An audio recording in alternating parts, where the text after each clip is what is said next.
Hello, this is Tarregor. This video is a Twitch stream that was not edited, so it's going to look like a Twitch stream. Welcome to my vision of World of Warcraft Classic Plus. The design direction of my vision of Classic Plus is substantially different from that of retail, circa Shadowlands, and also different from the private service Vanilla Plus and Turtle WoW. This is partially because it aims to fix Vanilla WoW's many problems first, flesh out and polish what's already there second, and add new content third. This is part of a playlist of videos. Check this video's description for a link to the playlist. The document displays my Vision of Classic Plus, and the document's version number is 1.5.15. All versions of the document are based upon patch 1.12.2 of World of Warcraft, the one right before the Burning Crusade pre-patch. If you just want to know about the general design direction of my Vision of Classic Plus, before you otherwise look into this, then watch the introductory video in this playlist, or read the document yourself and look at the list of major features. The link to the document itself is on my channel's About page. That, and I do not have a team of people, however, working with me to make an actual private server at this. This is all pure design thus far, and it ain't done yet. Also, note that most of this game's items are pending re-itemization, though I have laid out pretty much all, of the groundwork for it. Now then, the actual document. This subsection of this document is especially tentative and is probably not finished yet. This here document, which is linked to in the main document right here, is the list of how much each stat costs on items. But first, before I go into this, I think that I'm going to re-itemize Ravager because currently I have it tentatively re-itemized to,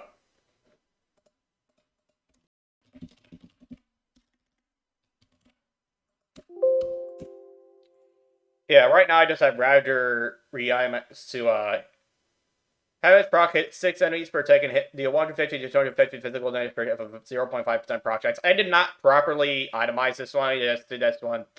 But, like I said, it's tentative. Now I'm going to do it for real. This is part of getting rid of the melee cleave metagame. So, Ravager is an item level 42x.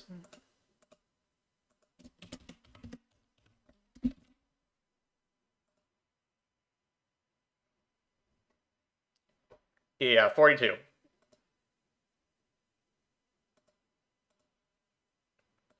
Yeah, so Ravager is an item level 42x, so item level 42.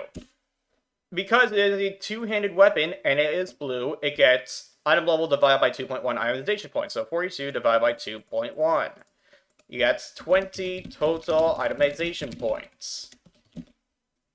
I'll go to the total part, it doesn't matter because I'm not splitting its stats. Anyway, because I'm not splitting its stats, there's not going to be a stat split bonus to the itemization points, so I'm going to leave it at 20. Instead of multiplying it by something like 1.3 or 1.6 or 1.9. Its only stat is going to be to 1 proc. Now then, 20 itemization points is equivalent to 40 attack power. Now I'm not actually giving it that. This is to help me calculate what the proc will do. 40 attack power gives me 40 divided by 14. Gives me this much damage per second. It's 3.6 speed, right? 3.5. I'm going to make it 3.7 speed. I'll do the weapon damage after the proc. Yeah, so that much damage per second. How much damage per 3.7 seconds? That much damage per 3.7 seconds.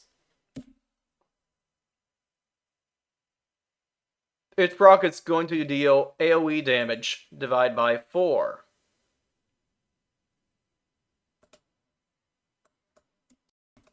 That much AoE damage per 3.7 seconds. Now, why did it divide it by 4 for AoE? Because all AoE in the game, pretty much, with very few exceptions, is going to be capped. Well, the AoE is accessible to players. It's going to be hard capped, target capped, a la Thunderclap, Whirlwind, and Warstomp to hit up to 6 enemies per tick. As part of getting rid of the spell cleave and melee cleave metagames for good and making PvP be less of an AoE Zerg fest. Wherein 5 majors are going to get I'm sorry I said that. Are going to get completely fucking murdered by 40 hordes, for example. I'm sorry. It's not the mid-2000s anymore. But yeah, that much AoE damage for 2.7 seconds. Because such an AoE attack is going to hit with the 6 targets per tick, I'm assuming that's going to hit. The general assumption for AoE is that's always going to hit, on average, 2/3 of its maximum number of potential targets. Sometimes you use it when you only hits 1 guy, sometimes you only use it when it hits 6 guys, sometimes you use it when it hits 3 guys, sometimes you use it when it hits 5 guys, etc. So yes, I'm assuming that's going to hit 4 targets in this case, so I'm going to divide it by that number, 4. If it was target capped at 3 targets, then I divide by 4 divided by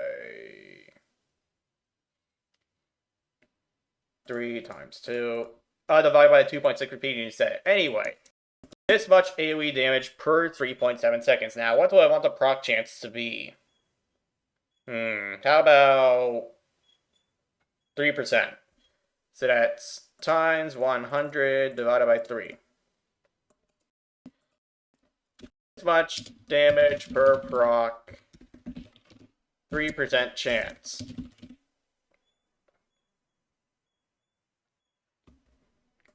Now I'm going to check to see what kind of physical damage is. Physical damage that checks avoidance wants as valuable as attack power. So I can actually leave that as it is, surprisingly enough. I thought I'd have to do more. However, that's just it's 1 AoE hit. It's going to do 3 AoE hits and change your attack speed to 3.0 during the proc's duration.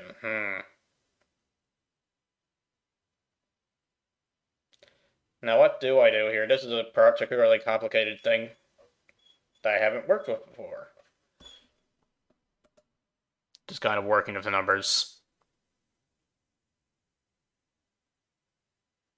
Remember, this is a stream, so, yeah.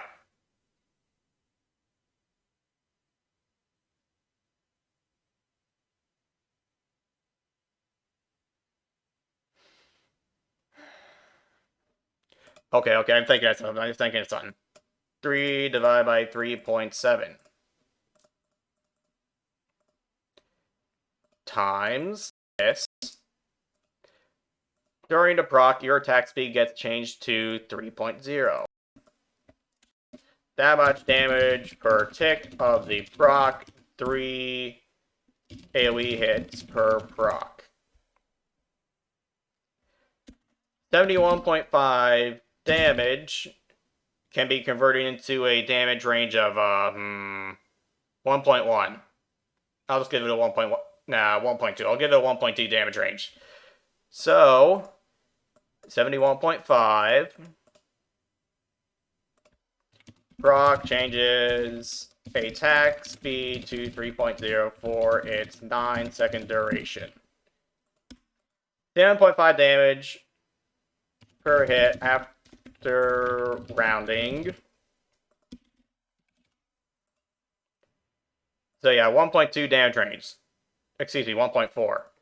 First I divide it by 1.2. I get this, which I round up to 60. And then you multiply this by 1.4. Which I get rounded down to 83. 60 to 83. You know what? That's not a variable. 71.5 divided by 1.15. No, actually, 60 to 83 is just fine. I suppose.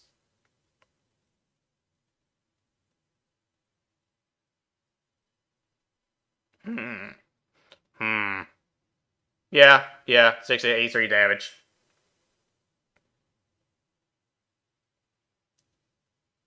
It's still, yeah. You know, instead of it spamming Whirlwind, but no. It has to spam Whirlwind because that's what Herod does. I was thinking, hey, maybe I could just make it do a single Whirlwind hit, and it could just do 88 average damage per hit, but no. It has to spam Whirlwind, and it has to tick in ticks of 3, because that's how Herod does it, if I recall correctly. So, 6 to 83 damage per hit. That's how hard Raptor's gonna hit. Now, Raptor's weapon damage, base weapon damage, that is 37.3 damage per second. No. Wait, hold on. Oh, that's right, I forgot. I don't want the spell cleave and melee cleave metagames to be too, crazy. I don't want the melee cleave metagame to exist, so I'm gonna leave it at 83 damage, I guess. But you know what? I'm gonna see what it's like if I nerf the damage. Two-handed axes. What? How hard exactly is a green axe hit? I forgot. A green axe of item level 42. That would be 31.2. 31.2 if green.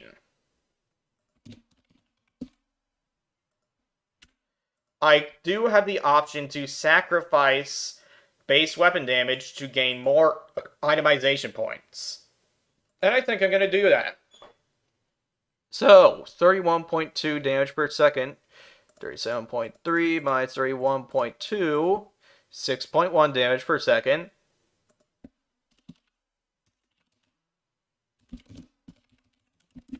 6.1 damage per second is equivalent to 14 attack power, 85.4 AP, which is equivalent to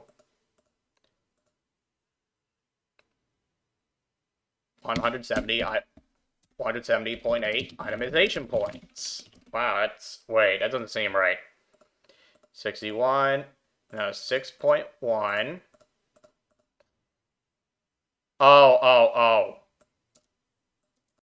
No, divide by 2, not multiply. 42.7. I could tell something is wrong, but I just wasn't sure what. So yeah, 42.7 itemization points. So how hard exactly does this hit? Take this number, divide it by 20, multiply it by 42.7 plus 20 equals 62.7. Proc now deals 224 average damage, but weapon damage is reduced to that of a green item.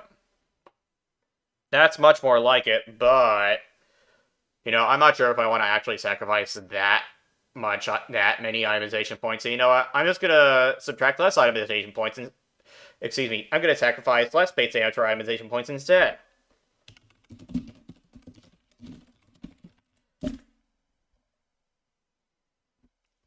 I'm going to subtract a more arbitrary number, just 3. 37 minus 3, okay. Sacrifice 3, itemization, 3 DPS worth of itemization points instead. So, 3 itemization points, 3 times 14, 42 attack power, 21 itemization points. Now, I take this number, divided by 20, because it was worth 20 itemization points, and I multiply it by 20 plus 21 equals 41. Rock now gets to deal this much average damage. Rounded up to 146.5. Proc deals 146 divided by 1.15. Wait, 146.5 divided by 1.15. I decided to use a 1.3 range. 127 to, I round that down, 1.3, 165, 166 damage. Weapon damage is now 37.3, that's 34.3. 34.3 divided by times 3.7 equals 126.91. I'll round it up to 127. Wait, no. Yeah, 127. That divided by, I don't know, 1.2. I'll give it a 1.4 range, I guess. Yeah, that seems right. A 1.4. Nah, I'll give it a 1.5 range. Divide by 1.25. 102 to 1.5. 152. 102 to 152 damage. No, it's not much of a difference. Oh, wait, yeah, no, 102, that's right. Okay, final stats. 102 to 152 damage, 3.7 speed, 3% chance on hit of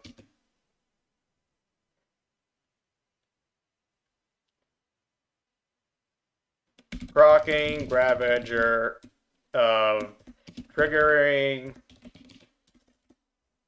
How do I even describe this? 3% chance on hit.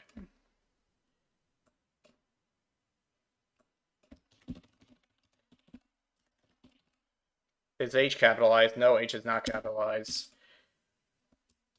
You attack all up to 6 nearby enemies for 9 sec, causing 127 to 166 damage plus every 3 seconds.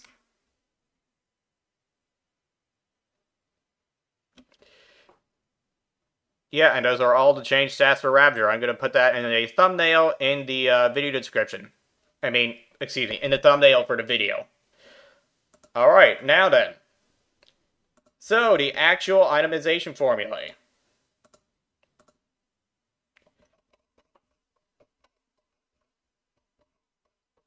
Did I already go over...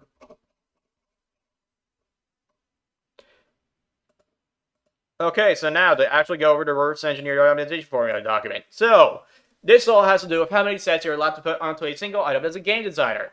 And I already showed you an example of itemization, particularly complicated itemization that I had to do somewhat arbitrarily. This has nothing to do with stat weights for any given spec of any class. That's just going to be, yeah. Well, texture, as Kevin Jordan put it. I don't want to put it that way, but I couldn't think of any other way to say it. Any other way to describe it. It's not going to feel sterile. There you go. That's a much better way to put it. So yeah, so this has nothing to do with stat weights for any given spec of any given class. Most of this is reverse engineered and Slot-Store extrapolated from patch 1.12.2's green suffix items. Some of these stats increase in cost with character level. Character level is defined in this case for this document.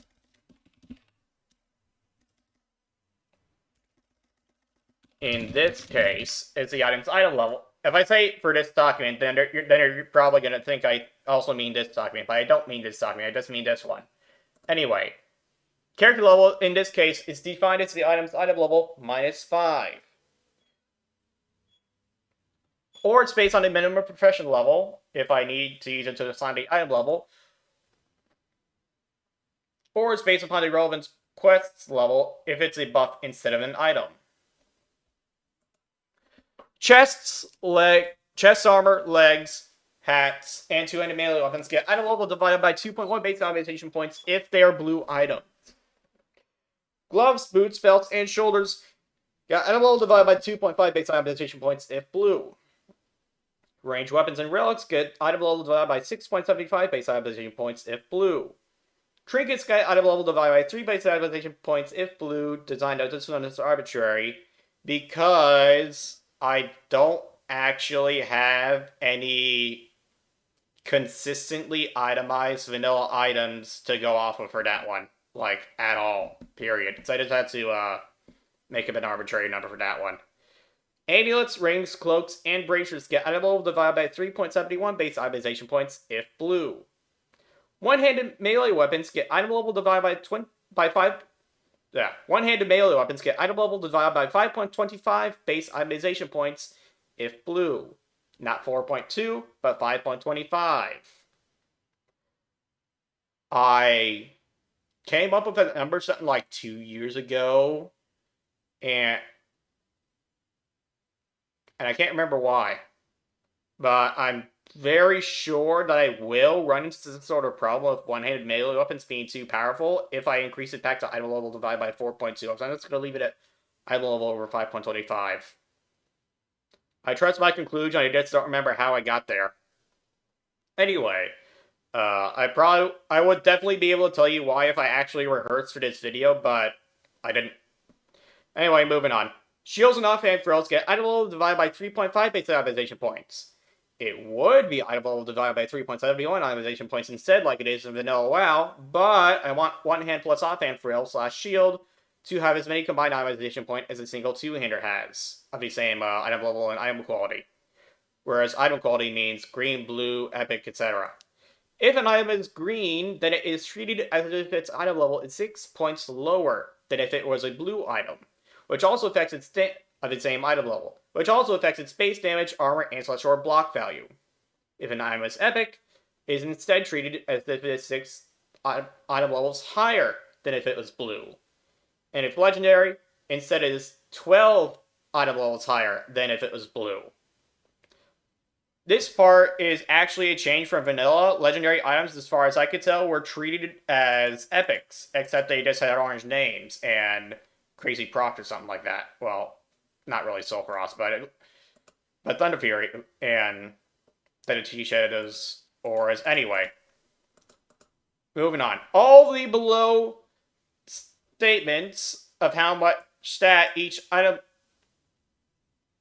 of how many itemization points each stat costs, relies on the assumptions of your typical creature between players and non-player characters, included, without the between part, including players and non-player characters. This is going to assume that your typical creature is the following stats: 20% melee avoidance, not including the portion of plus defense skill that reduces your chance to receive a critical strike. 10% ranged avoidance. Avoidance in this case means block, dodge, parry, and chance to be missed. That's melee avoidance. Ranged avoidance, however, is only chance to be missed and chance to block. Both of these assume infinite block value. Speaking of which, infinite block value.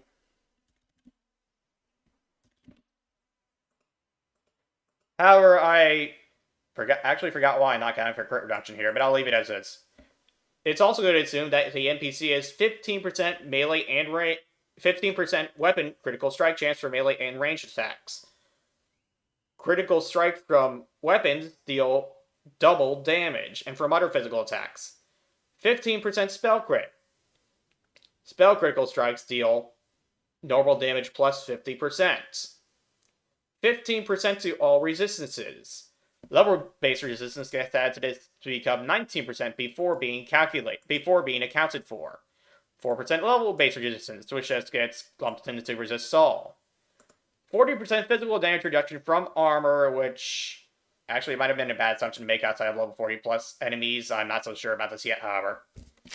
Because level 40 plus enemies have a noticeable increase in stats compared to level 39 enemies. And not just because they're one level higher, because they're a certain level higher. Like level 38 to 39 enemies isn't such a big thing, but level 39 to 40, that's generally a pretty big difference. And the biggest difference in the game, in fact, not counting raid mobs and stuff like that. It also assumes that all non-player characters will have a... It also assumes that your typical non-player character will have a 2.5 attack speed. And for bits of itemization that calculate for the effectiveness of on-block effects, it will assume that you have 37.5% block chance. This is partway between typical NPC block chance and partway between warrior block chance and using shield block, and paladin block chance and using holy shield, and shaman block chance when using the new talent lightning infusion. So anyway, 1 strength is equal to 1 itemization point. 1 agility is 1 itemization point. So is 1 stamina, so is 1 int. 1 hit point is equal to 1/10 of an itemization point. However, gear will not have hit points as is, it will have stamina instead. 1 mana will be worth 1 mana will be worth 0.06 itemization points. This also will not exist as is on gear. There instead will be ints. Do note that this one is somewhat arbitrary. I don't remember why. 1 rage will arbitrarily be worth half a character level multiplied by 0.9375. It'll be this many times more valuable than 1. So at level 60, it'll be 28.125 times more valuable than 1 mana at level 60. Design note: range over time should be based off of procs, which should be based off of attack power, and not off of mana per 5. That is for when I actually get around to itemize. That is for actually when I figure out how to do stat conversions from itemization points and stuff like that. Anyway, one attack power is worth half of an itemization point. One range attack power is worth 0.416 repeating itemization points. One attack power versus creature type, specific creature type, is worth 1/3 of an itemization point. 1% critical strike chance is worth 0.283 repeating stat itemization points per character level. One hit chance is worth the same amount. Do note that once you go over the hit cap, the excessive amount of hit chance will be converted into attack power, but only against that enemy. More on that in the eventual video on other game mechanics. 1% melee/ranged haste, not spell haste, is worth 0.138 repeating stat per character level. Do note that haste increases your damage per second, typically by less than crit and hit does, because stuff like Bloodthirst and Moral Strike and Crusader Strike, I guess I'm adding that to the game, and Storm Strike are independent of your weapon speed. You can use them X times per second, regardless of your weapon speed. Anyway, next up. +1 spell damage/healing, that is, and healing, is worth 1 stat, 1 itemization point. 1 spell damage without healing is worth 4/5 of an itemization point. This is not found as it is on gear, however. It is only found on specific buffs and effects. +1 spell damage of a specific type, such as frost damage or holy damage, is worth 0.7 stat itemization points.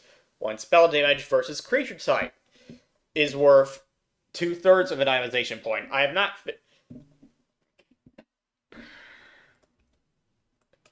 0.7 times 0.6 repeating. If I actually decide to add it to anything, 1 spell damage of a specific damage type versus a specific creature type will be worth 0.46 repeating itemization points. +1 healing will be worth 0.45 stats.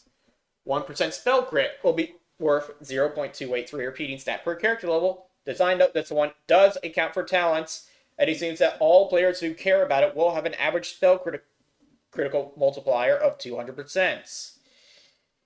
If I recall correctly, at least. Now, I mean, thinking back, I'm not quite sure if I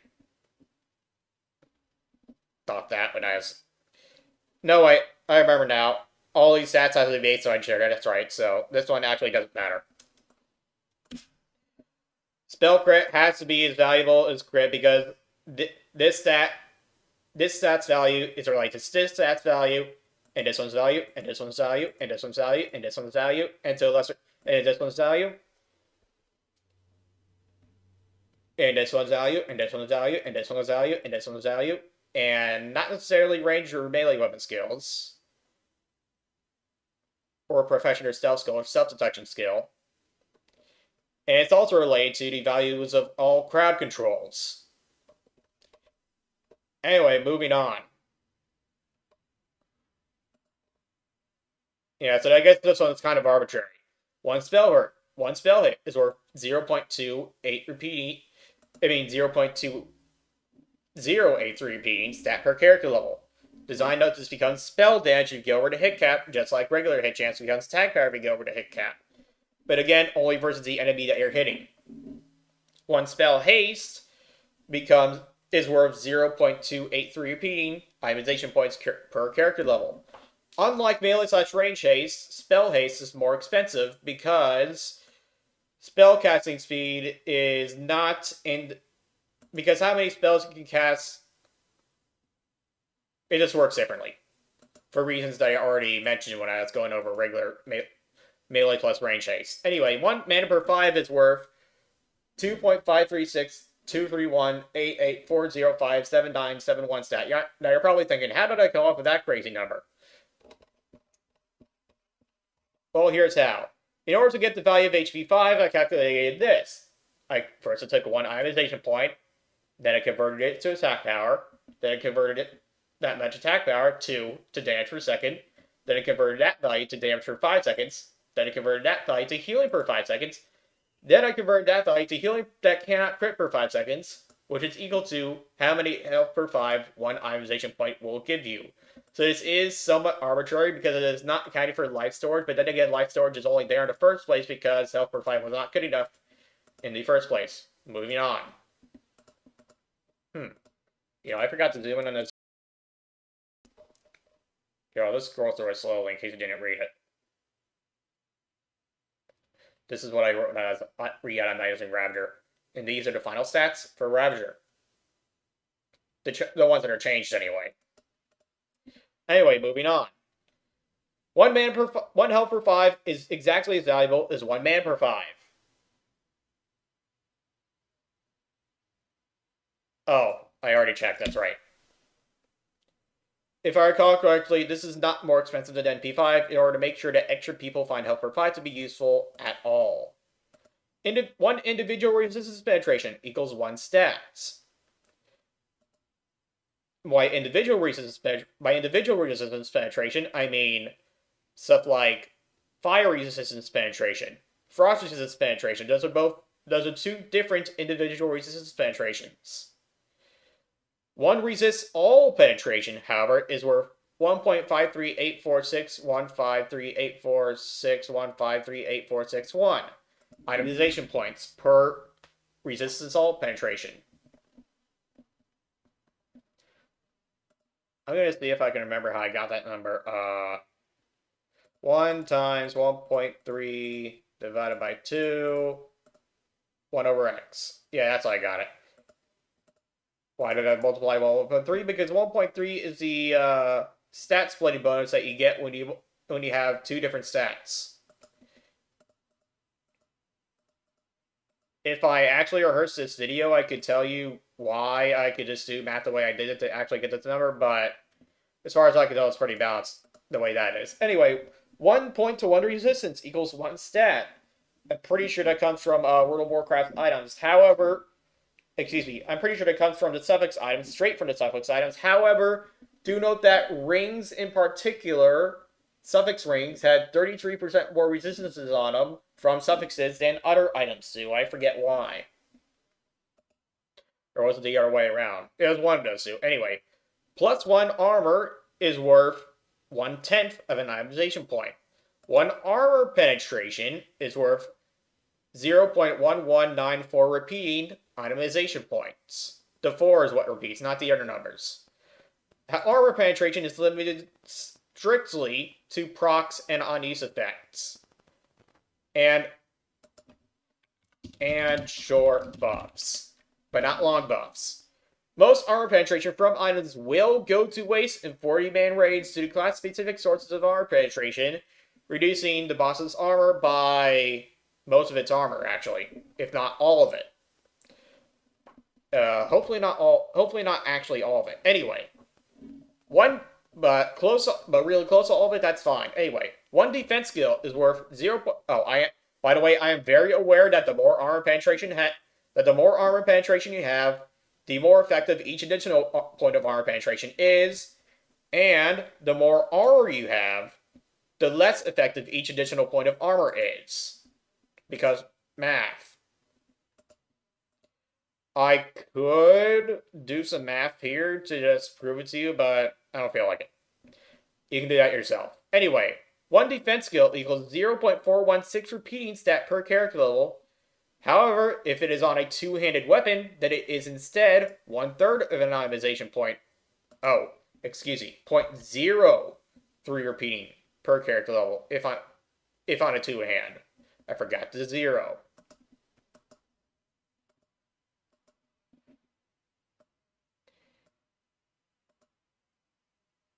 Where is it?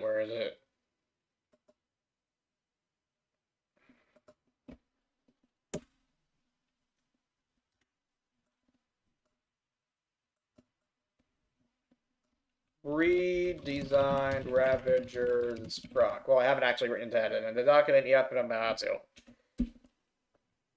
Corrected the erroneously high earnestly high. Itemization value of plus defense skill when it's on two-hand weapons. Or when it's on two-handed weapons. Now then, Ravager.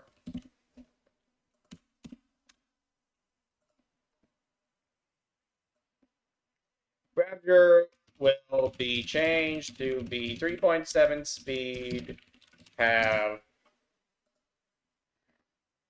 102 to 152 weapon damage. Weapon damage. And its proc will have a 3% proc chance and deal 127 to 166 damage per hit. And as with nearly all damaging AoE accessible to players, it'll be target capped such that it can only hit up to 6 targets per tick.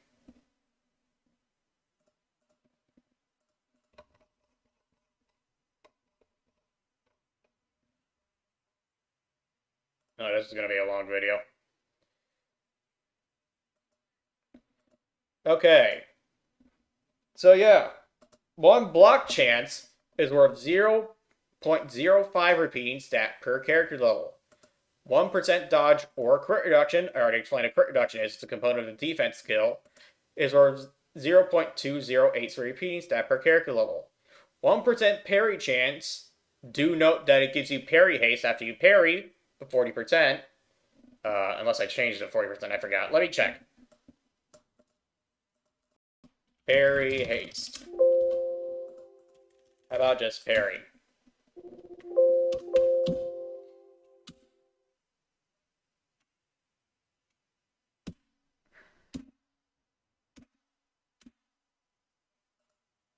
Oh, these are talents.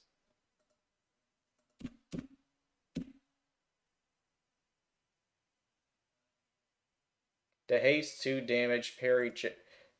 Oh, that's her talent.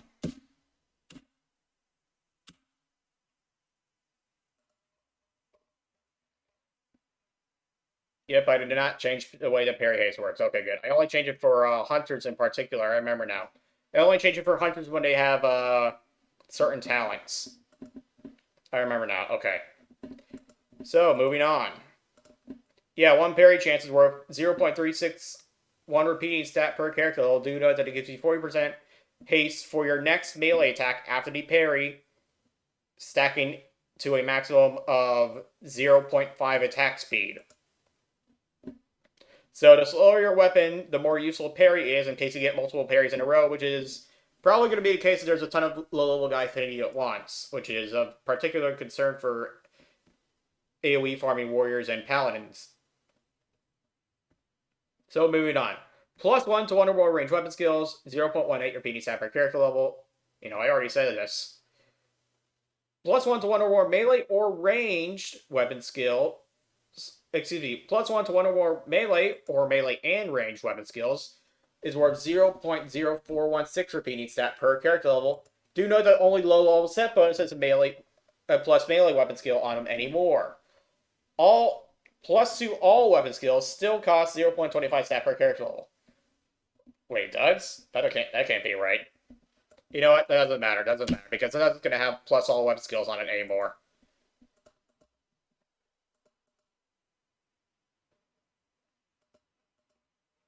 Speaking of which,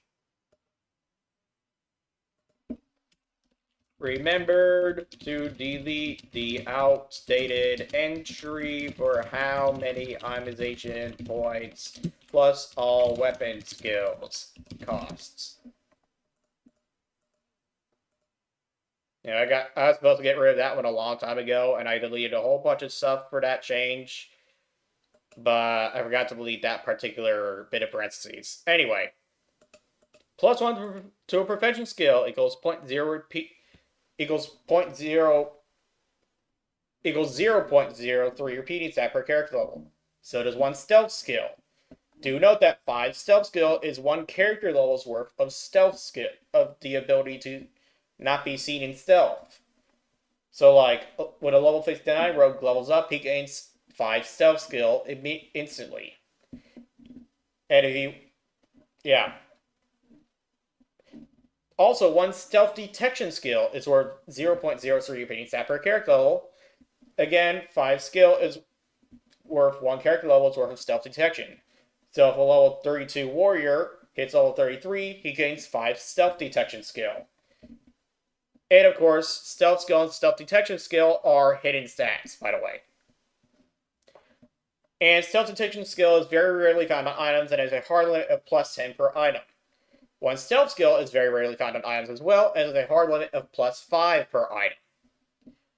Physical damage and checks avoidance twice is 20% less valuable than attack power because I have to check avoidance a second time. Again, this is all based on the assumption of 20% melee avoidance. However, if it is ranged avoidance, then it is instead 10% less valuable. If physical damage checks avoidance once, it is as valuable as attack power. This stuff is all for itemizing procs and effects and stuff like that. By the way, all this itemization for all stuff, it does not just get used for items. It does not just get used for equipment. It also gets used for potions. It gets used for profession cooldowns such as grenades. And a whole lot of new profession cooldowns for other professions. It gets used for, it gets used a little bit for certain talents, but only in order to compare talents to each other. To compare pre-existing talents to new talents that I'm making, or modifications of talents. If I recall correctly, it ought to be teach to something else, but it's just not coming up in my head. Anyway, again, I did not rehearse. Physical damage checks ranged avoidance twice is worth. Oh wait, I forgot to actually write this down. That checks ranged avoidance twice. 10% less valuable than attack power. I forgot to write that one down. Physical damage checks ranged avoidance twice. 1.25% more valuable than regular attack power.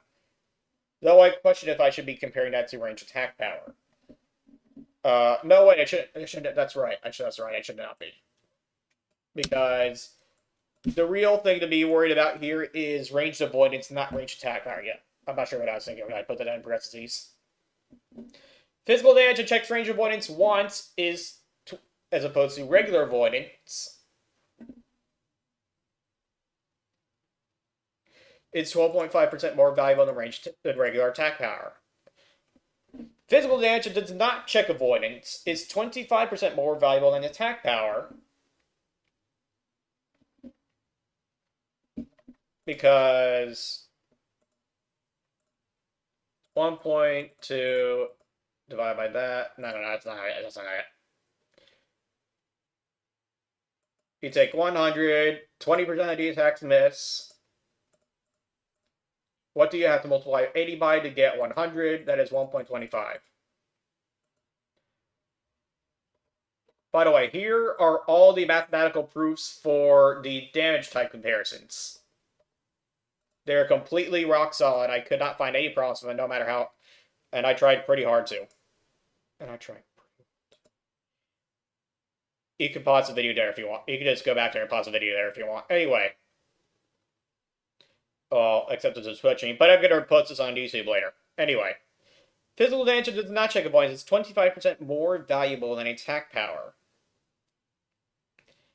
Oh, and if I recall correctly, these proofs do not account for ranged avoidance. That one was done without as much checking behind my own back. Without as much of me checking behind my own back. I need to drink water.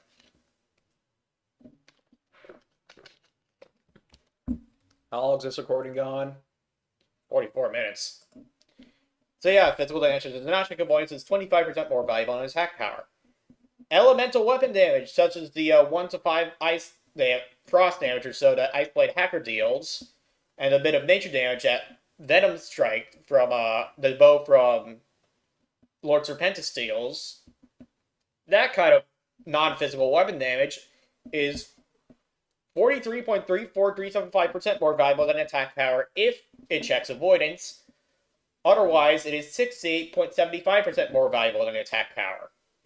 This does not consider if it only checks ranged avoidance. However, that should be easy enough for me to figure out, given the numbers I have. Holy damage is 70% more valuable than attack power if it checks avoidance because there is no holy resistance. Or if avoidance is not checked, it is instead twice as valuable. Healing that is not from lifesteal is 66.6 repeating, 2/3 more valuable than attack power if it checks avoidance. Unlike non-physical weapon damage, healing can be blocked. Healing that is not from lifesteal is 108.3 repeating percent more valuable than attack power if avoidance is not checked. Mana burn damage is 57.578125% more valuable than attack power if it checks avoidance. 85.65% more valuable than attack power if avoidance is not checked. This one is based upon the value of mana. And let me check to see if the glossary says it.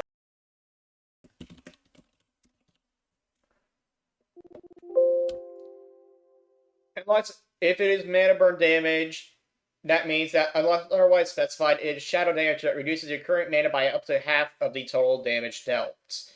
So that is X damage and X divided by 2 less mana. Lifesteal damage is twice as valuable as the damage type that it is derived from. Area of effect damage and healing. Divided by 2/3 of the maximum number of targets that it can affect at a time, which typically means divided by 4. Design note, this is an assumption that the average AoE attack and AoE heal will affect 2/3 of the maximum number of targets on average. Plus 1% to one stat is worth 0.28 repeating stat per character level. I did quite a bit of deliberation about this one. This is not the only value that I've given this thing, but I'm settling upon this value for now. Plus 1% damage. Oh, do note that all gear is hard capped to item level 65, except rank 15. Weapons can be item level 71 epics. So, yeah, gear is not going to get completely ridiculous and insane, and neither are buffs because I massively nerfed 4 buffs. Plus 1% damage is worth 0.283 repeating stat per character level. Design note, this won't be found on gear unless it's a proc or on-use effect. Also, 1 run speed. 1% run speed is worth 0.2083 repeating stat per character level. Movement speed slow is calculated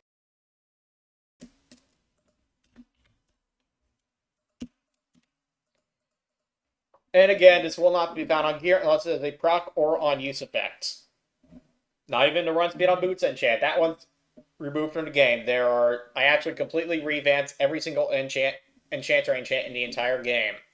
Well, almost all of them anyway. The majority of them. 1% swim speed is going to have a low arbitrary cost, as will 1% lung capacity. 1 thorn damage will be worth 0.24347826086955652 stat. It is not allowed to be holy damage unless it is from a paladin spell or NPC spell, thus it would be too powerful for paladins. By paladin, I of course mean paladin spell, such as Holy Shield. 1 physical damage on block equals 1.1413043478268087 stat. 1 elemental damage on block equals 1.9259951086956522 stat. 1 mana burn damage on block equals 2.11854619562 714 itemization points. 1 holy damage on block is not allowed outside of Paladin and NPC spells, otherwise be very overpowered for prop Paladins, because Righteous Fury. 1 healing on block is not allowed outside of NPC spells. It would be very overpowered to heal when you block, because that basically means increasing your block value. And that I removed from the game because it's really overpowered. And healing on block would be even more overpowered, perhaps. Special passive non-proc is a very complicated thing, as you saw when I was doing Ravager's. Well, oh wait, it is a proc. Yeah, it's a pretty complicated thing, kind of like Ravager's proc is pretty complicated. Feral attack power is basically roofing the game outside that one item that's gonna have it, that one legendary item.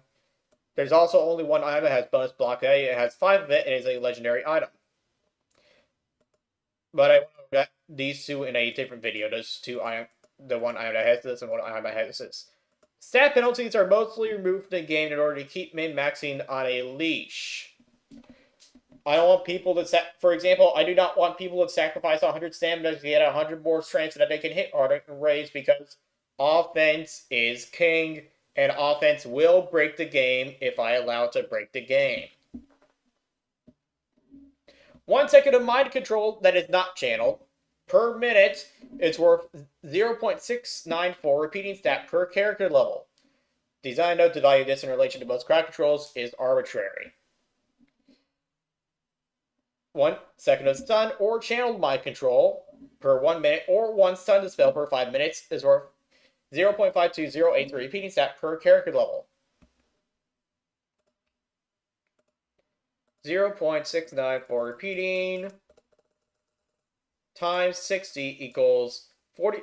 So 1 second of non-channeled mind control per minute is worth 41.6 repeating itemization points at level 60. 1 second of stun is instead worth, I'm pretty sure it's 31.25. Hold on.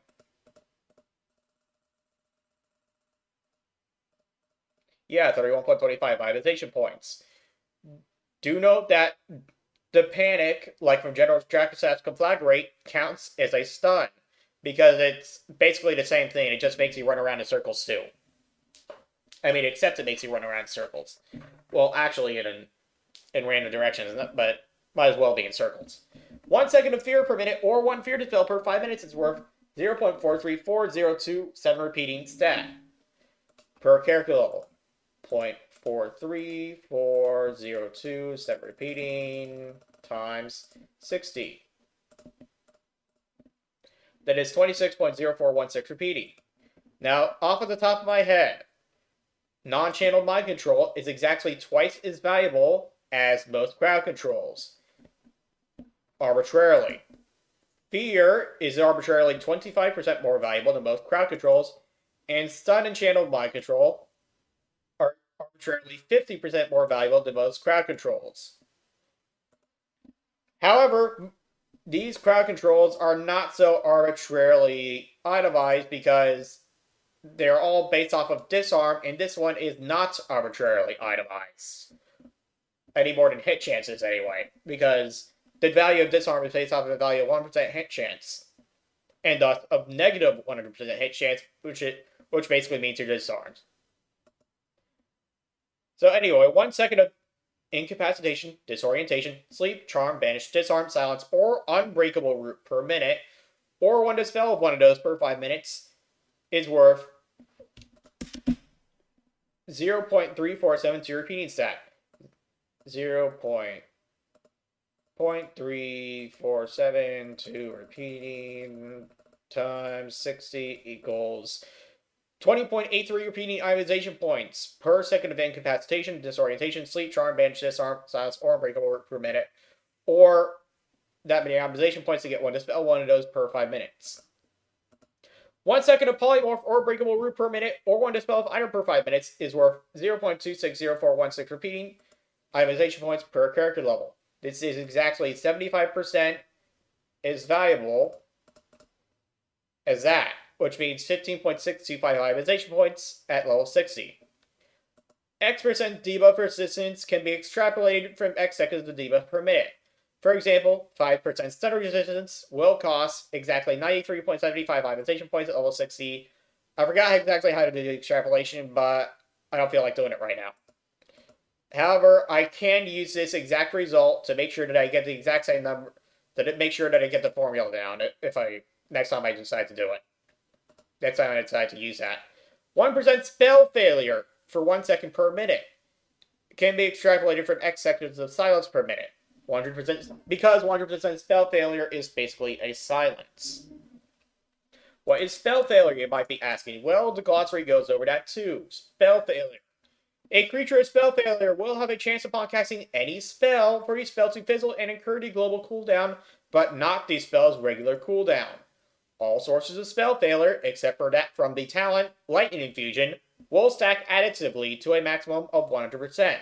So 20% spell failure and 40% spell failure will combine to make 60% spell failure, unless one of them are for Lightning Infusion.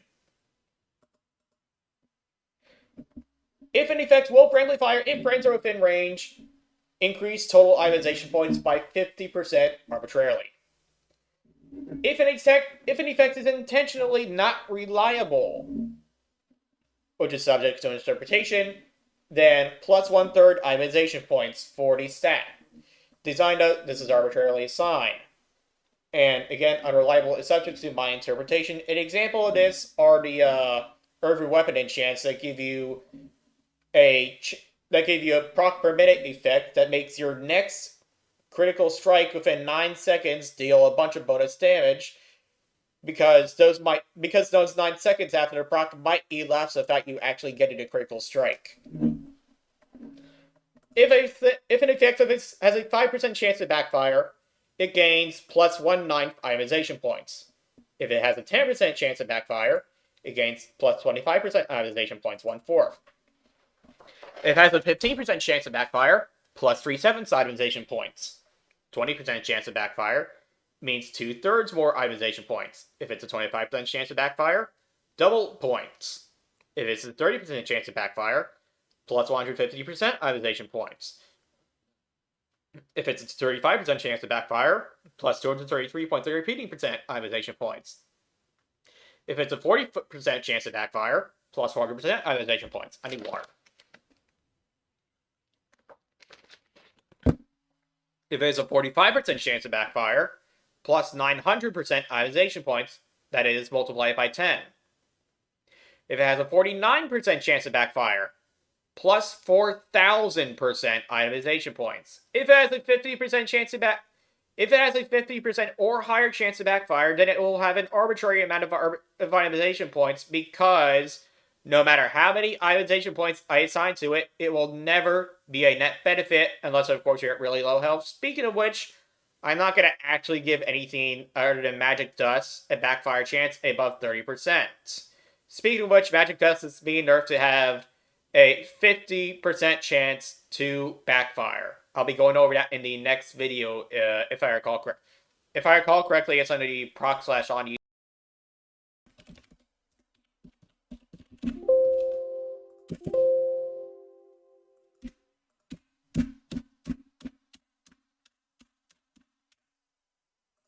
Yeah, here it is. Oh, it's in the one after the next video. Okay. The next video is specific itemization changes. I thought it was proc / and these changes. I forgot which order it was in. So yes. And as I said earlier, haste, crit, hit, spell hit, spell haste, / hot effectiveness, dodge chance, block chance. Did I write down the / hot?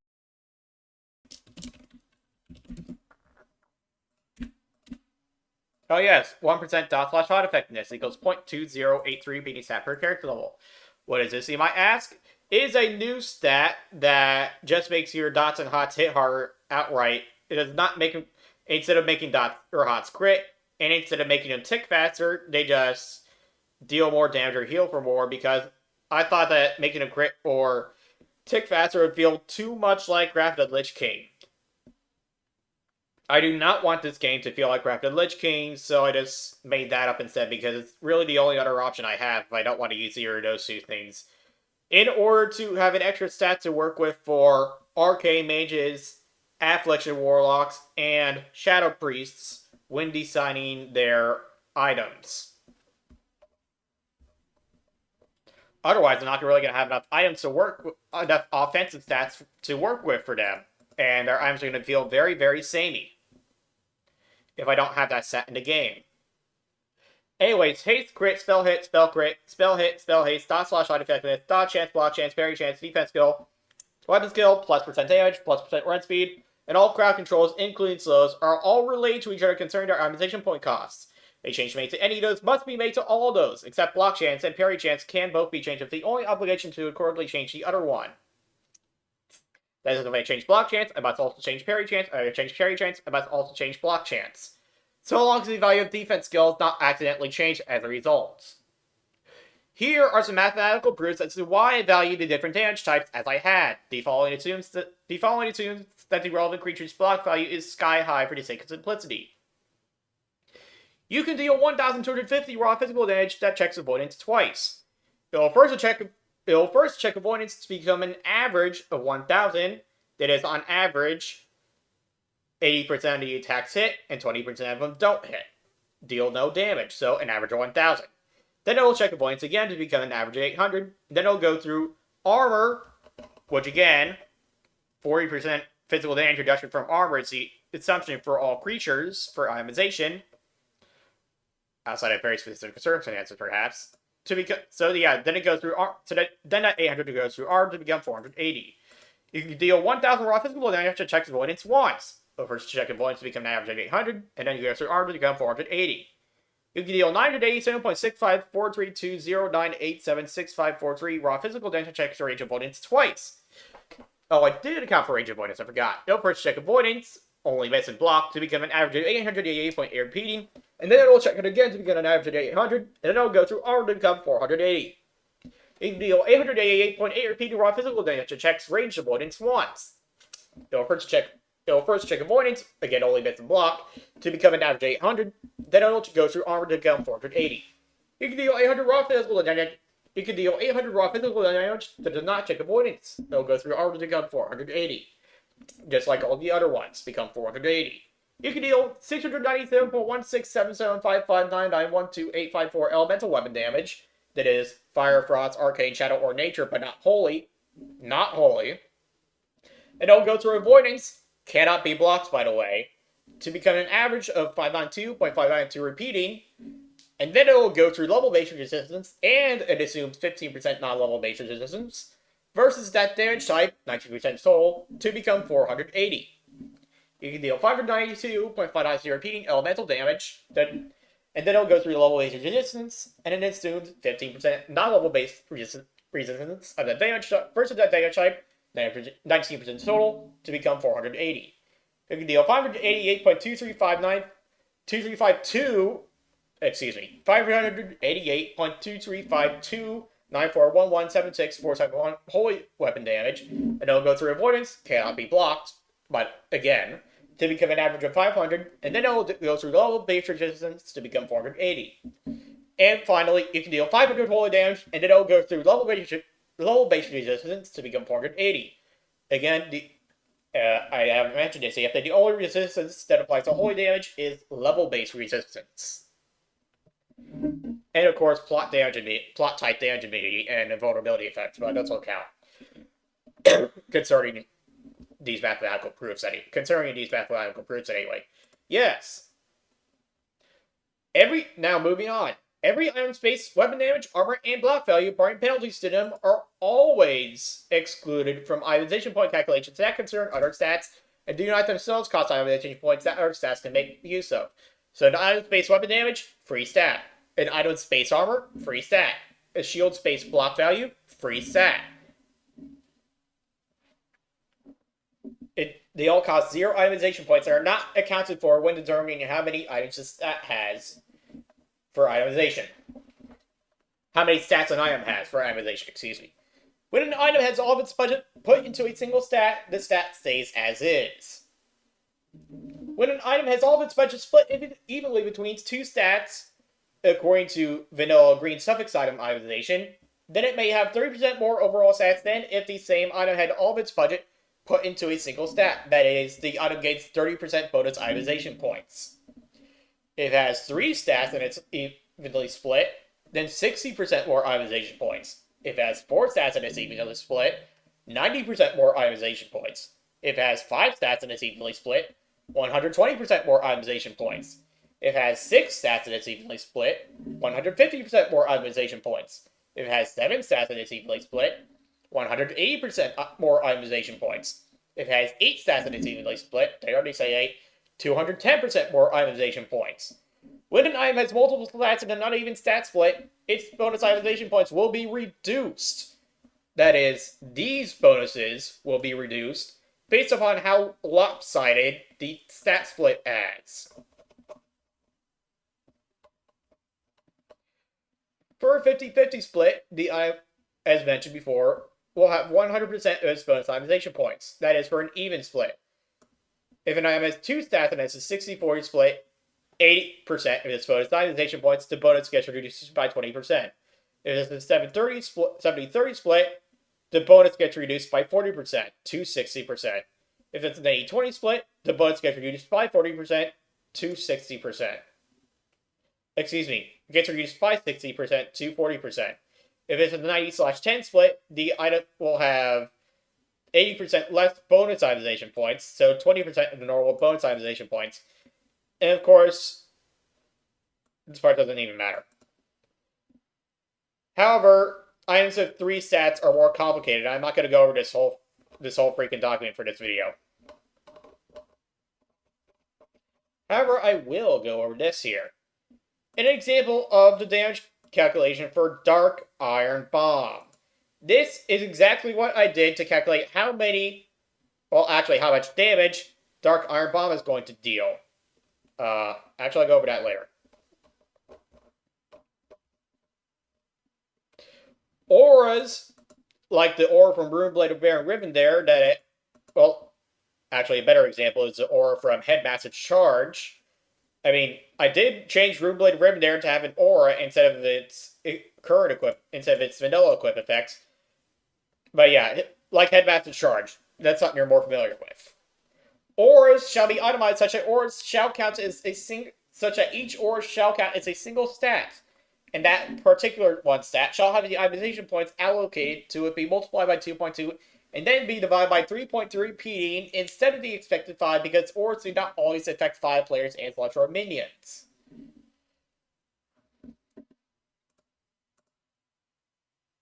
Five times 0.6 repeating equals 3.3 repeating. Hence this 3.3 repeating. And why 5 here? Because you might be thinking, hey, that's technically 5 stats because you're multiplying it by 2. You're treating it as 5 stats because you're multiplying it by 2.2. But anyways, auras are not always going to affect more than one player. In fact, it's not that often that they're going to affect more than one player. Rather, quite often they're only going to affect one player. So anyway, next up. Well, one creature even, because Hunter Pets exist and Warlock Demons. Anyway, when an item has multiple resistances on it, then concerning how many stats the item is allowed to have and how many bonus itemization points the item gets, all the resistances shall be treated as one stat, and then one of the resistances shall have its value set to the number of itemization points allocated to resistance multiplied by 1 plus 0.3 times the number of resistances. All that divided by number of resistances.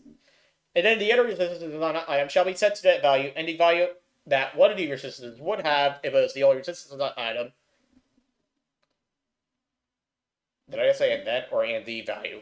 And the value that one of the resistances would have if it was the only resistance on that item, as well as the non-resistance stats, will be used to determine whether the item is classified as hyper-defensive, defensive, general purpose, offensive, or hyper-offensive. Any other resistances on the item will not be part of that determination. If an item has spell damage of specific damage type, not versus, but of specific damage type for multiple specific damage types, and no single class uses more than one of the damage types, then all but one of these spell damage for specific damage type values will be free of itemization cost. And thus not count towards things such as stats splitting considerations. An example of this is Robo Winter's Knights. There is no class in the game that deals both frost and shadow damage. Do note that every single non-class ability in the entire game was changed to no longer scale with bonus spell damage or healing. Because it's just, as much as I hate it, it's just too as much as I hate to do it, it's just too exploitable. I wish I didn't have to do it, but I gotta, or else the game's just gonna be broken. If a class item is plus fire and frost, or plus fire and arcane, or plus frost and arcane damage on it, all of its bonus spell damage, specific type, values, shall be treated as one stat and be present in equal or roughly equal amounts, and one of these stats shall cost 0.75 itemization points per stat, and the other one shall be free and not contribute toward the item's stat splitting stuff. If an item level under 45, whether item is plus fire / frost plus fire, frost, and nature damage on it, or an item level under 40, or an item level over 44 male item has plus fire, frost, and nature damage on it, or letter or male item has plus nature damage on it and plus healing on it, or letter item has plus arcane damage and plus healing on it, or letter item has plus arcane and nature damage on it, or cloth item has plus holy and shadow damage on it, or cloth item has plus holy damage and healing on it, or cloth item has plus shadow damage and healing on it, then all but one of the mentioned stats on each of those items shall be treated as one stat and be present in equal or roughly equal amounts, with the exception that there will be 55.5% more plus healing than the other stats, and one of these spell damage shots will cost 0.8 itemization points per point, while the other two stats shall be free not count towards 1 to 2 stats, shall be free not count towards the item's total bonus itemization points. If an item has plus fire damage with plus healing on it, and it is letter or male, then one of these stats shall cost 0.51 itemization points, subject to change, and the other stat shall be free and not count towards the item's total bonus itemization points.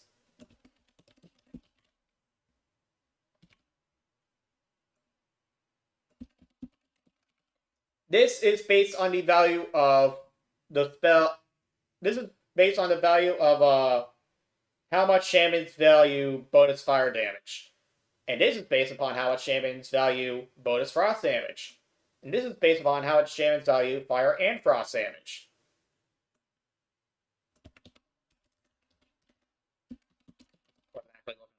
If an item has plus frost damage and plus healing on it, and it is letter or male, then one of these stats shall cost 0.49 itemization points, again tentatively, and the other stat shall be free not count towards the item's total bonus itemization points. If an item has plus fire and frost damage and plus healing on it, and it's letter or male, then one of these stats shall cost 0.55 itemization points, again tentatively, and the other stat shall be free and not count towards the item's total bonus itemization points.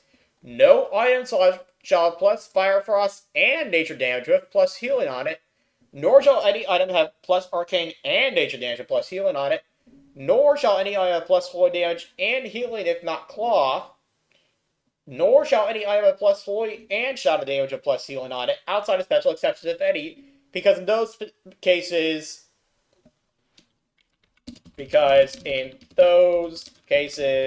I might as well give the items plus SPD/healing instead, since it have the exact same effect. If a cloth item has plus fire / frost / arcane damage on it, or plus fire / shadow damage on it, then all its bonus spell damage, specific type, values shall be treated as one stat and be present in equal or roughly equal amounts, and one of these stats shall cost 1 itemization point per stat, like bonus spell damage / healing, and the other one shall be free and not contribute towards the item's total bonus itemization points. Should an item have both spell damage, specific damage type, and /or plus healing, and as well as spell damage / healing, then all these stats shall then all of those stats shall, concerning how many bonus itemization points the item gets, counts as one stat. A single stat. Set items shall be itemized as such. Each set bonus, whether the player has met the set bonus, met its requirements or not, shall count as a single stat concerning how much of each set's item concerning how much of each set itemization budget is taken up by set bonus, and if necessary, which it probably won't be necessary, all set items will have an equal itemization split.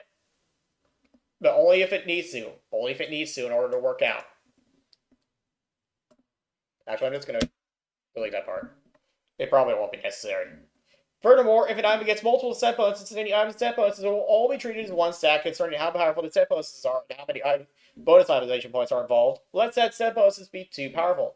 For my reference, take the total itemization points allocated to the set bonuses and make sure that the lower set bonuses are not as good as the higher set bonuses because braces plus boots 2-piece versus pants plus chest 2-piece. And make sure you total the set bonuses equal the itemization points allocated to the set bonuses.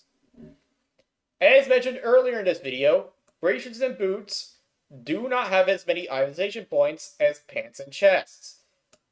So, braces slash boots cost less itemization points than pants and chests. If you just want to get a 2-piece set bonus from a set that has braces, boots, pants, and chests, and has a 2-piece bonus and a 4-piece bonus both, and you just want the 2-piece bonus again, then it'll be better to equip the braces and boots than it will be to equip the pants and chests. So for that reason, well, that's if all the set bonuses are as valuable as all the other set bonuses anyway.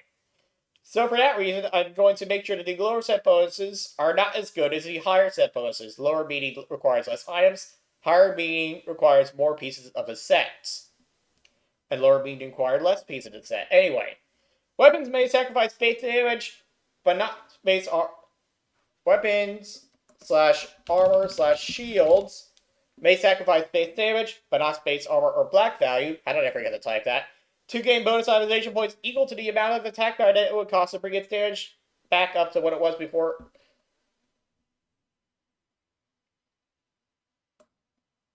Before sacrificing itemization points. Before the damage, armor, or block value was sacrificed. Wait, did I say something about value?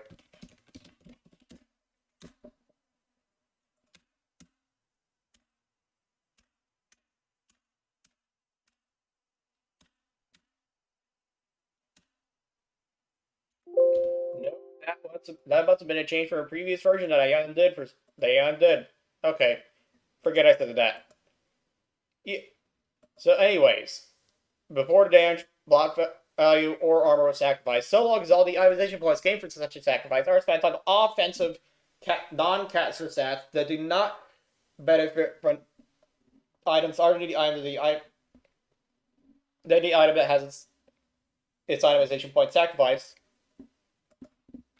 should damage have been sacrificed, or if armor but for sacrifice, armor, or block value, all stats gained from those sacrifices must be defensive non-caster stats, because armor and block value are not caster stats. And weapon damage is not a caster stat in the case of weapon damage. I'm just going to leave that as an undocumented change. These bonus itemization points are applied after stat splits and associated penalties. Oh. I'm going to have to reanimate some items.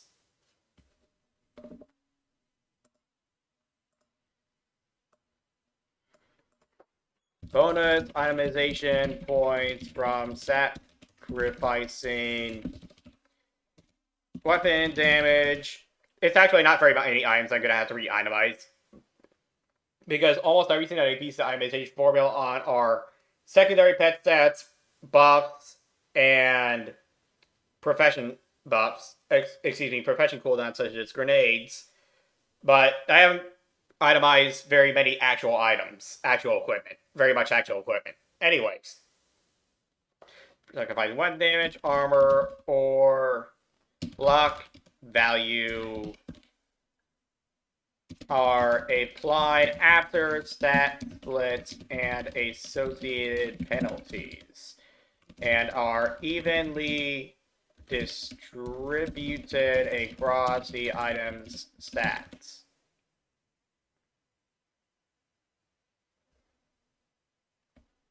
So I'm gonna have to re-itemize some items. Fortunately, Raptor only has one proc, so it was not a problem for Raptor. Neither was it a problem for the haphazardly rigged ball that I put in the thumbnail for the last video. So I won't. So those are still correct. Legendary items will always have itemization points, because they're legendary, as if they had an even split of 5 stats, except that they distributed stats freely across the item such that it could potentially have all of its points put into one stat. So for example, Loc Delar could have just 81 agility as it's only one stat. However, if this was not the case, then it could only have up to 37 agility, if that rule did not exist. What I'm more likely I'm going to do to Loc Delar is give it 71 agility of 3 empty sockets, so that you can put... Excuse me. How did I get that math wrong? 66 agility with 3 empty sockets, and I can put 3 5 agility gems in there. Jewels. I'm going to get a drink. Hold on.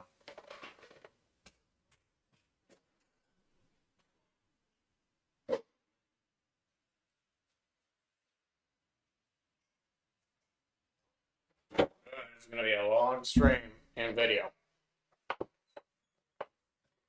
The stream's going to end shortly after the video. Very shortly.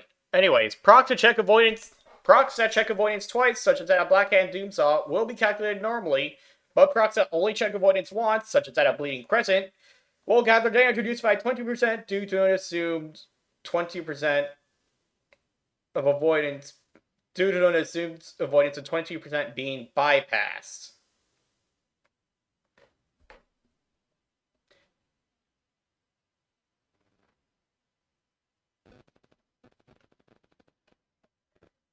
I'm pretty sure that this is a proc that Raptor is a proc that checks avoidance twice. Anyway, if a proc has a dot, then the dot can be considered to be worth... Wait.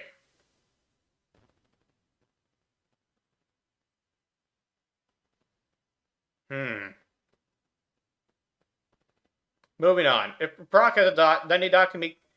I'm wondering if... damage that does not check avoidance that comes from a proc is going to be having its damage reduced by even more than 20%.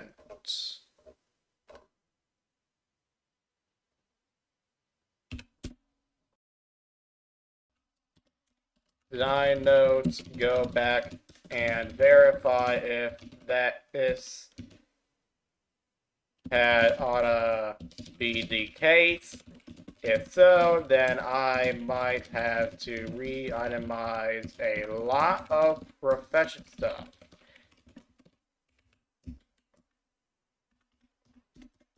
Buffs. If a proc has a dot, then the dot can be considered to be worth as much as a direct damage proc that deals the same amount of damage instantly. Seeing as how dots can unstealth rogues and cat druids, even if some of it might be wasted, especially if it does not stack of itself, and furthermore, dots can be used to make later burst damage be harder to recover from anyways.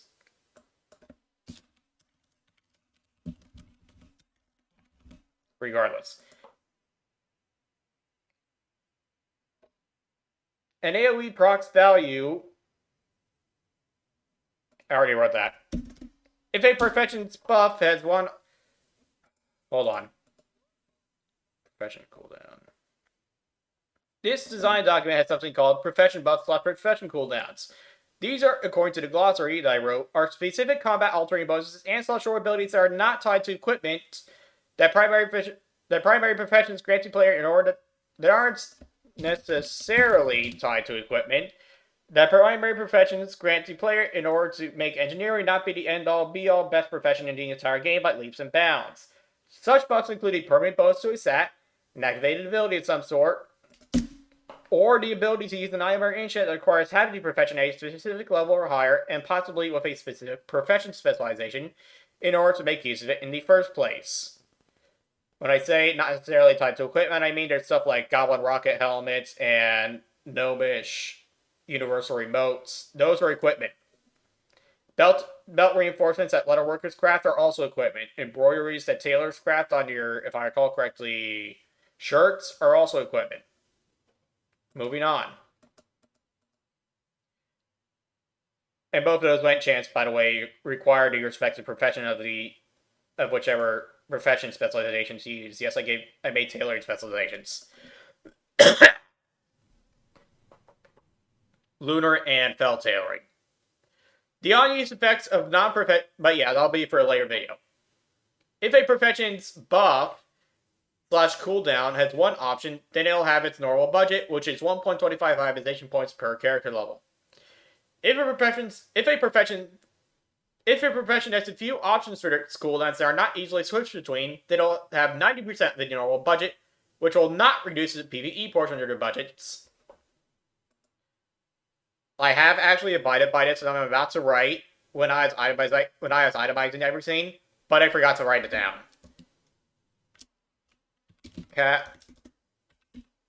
Hard cap at 0.5 itemization points per character level for raid affecting attributes.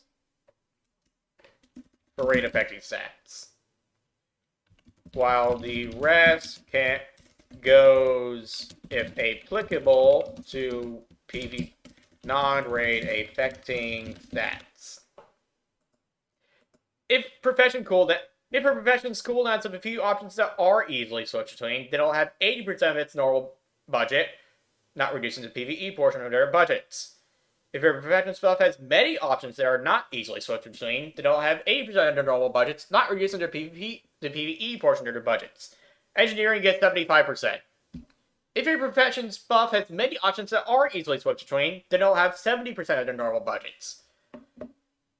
An example of a profession cooldown with one option is herbalism. An example of a profession buff with a few options that are not easily switched between is I don't remember. Oh yeah, jewel craft sculptural. Yeah, it's ornamentative jewel crafting. That's an example of one. Ornamentative jewel crafting. The specialization of jewel crafting focuses on rings and amulets. Sculptural jewel crafters, the ones that focus on trinkets and make stone statues, are gonna have 80% of their normal profession buff budget. For many options that are not easily switched between, an example of this is going to be leatherworking. They can make a belt reinforcement for every single type of special leather, scale, or feather in the entire game. Also solicitation. And profession buffs that have many options that are easily switched between. An example of this is alchemy. Alchemy gets lots of throwable potions that all have a 3-second cast time because you have to destabilize them first, which is why it requires alchemy to use them. All profession buffs, again, require the respective profession at whichever level, whichever specialization to use. But again, this is not the profession video. I'm just mentioning it anyway because it's in the document for itemization formulae. If a profession's cooldown is unreliable, then its budget will be increased by 1/3 second of other profession buff modifiers. Instant cast profession buffs do not get their budget modified by the cast time. Grenades that get 10% extra budget arbitrarily. They have a 1-second cast time that allows you to move while you're casting them. Profession buffs that are not grenades get an extra 8.3 PD% extra budget per half second of cast time. So 1.5 second cast time, 25% more itemization points. 3-second cast time, 50% more itemization points. 6-second cast time, double itemization points, etc. If a profession cooldown does stuff that increases stats that are using raids, such as armor attack power or healing. Oh, I did write this down. Then the part of the buff that does that will consume exactly 0.5 itemization points per character level, with the rest doing things that raids do not carry balance. The unused effects of non-profession items that invoke a profession cooldown will have additional itemization points granted to the effects after all itemization point modifiers, as if they're 70% profession buffs, such as alchemy, of course having the offensive limit of half an itemization point per character level. So non-perfection items such as... Actually, fish liver oil is a bad example because it's a limited use per character item. Such as, I strangely can't think of any off the top of my head right now. However, I will go over those items in a different video. To itemize for shielding versus all damage types, such as from power word shield, calculate for itemization points, convert it to attack power, convert it to damage per second, convert it to damage per cooldown, convert it to healing that does not check avoidance, convert it to inability to critically, and then account for inability to critically strike, which gets me shielding for the duration, which will be equal to the cooldown. The shield will last for the entire cooldown. I don't know how to make the shield last for less than a cooldown. I don't know how to account for that. To itemize for shielding against a single elemental damage type, substitute healing in this formula with elemental damage that does not check avoidance. To itemize for shielding against multiple elemental damage types only, take the equation of 1 plus 0.3 times number of damage types minus 1, all that divided by number of damage types, then convert it to a percentage, then reduce the value of shielding versus a single elemental damage type by that percentage of what it will take to reduce it to shielding versus all damage types. Some mathematical shortcuts for me to use. Shielding versus 2 types is 6.65% less valuable than... It's going to be shielding for 6.65% less than versus 1 damage type. Shielding versus 3 damage types is going to be shielding for 8.86 repeating percent less than versus 1 damage type. Shielding versus 4 damage types is going to be shielding for 9.975% less than versus 1 damage type. And shielding versus 5 damage types is going to be 10.64% less valuable than shielding versus 1 damage type. Excuse me, not less valuable, but it's going to shield for 7.64% less. And when I say damage types, these always mean either fire, frost, arcane, nature, or shadow. Or combination thereof. Not holy, not physical, not plot damage. Which is, if I recall correctly, takes the form of physical damage typically. Anyway.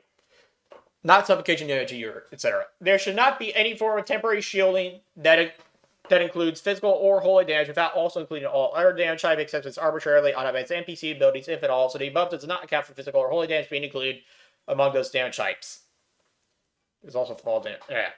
Just forget I said fall damage. Anyway, to itemize for attack power / spell nature versus steelwork creature types, take the equation of 1 plus 0.3 times number of creatures types minus 1.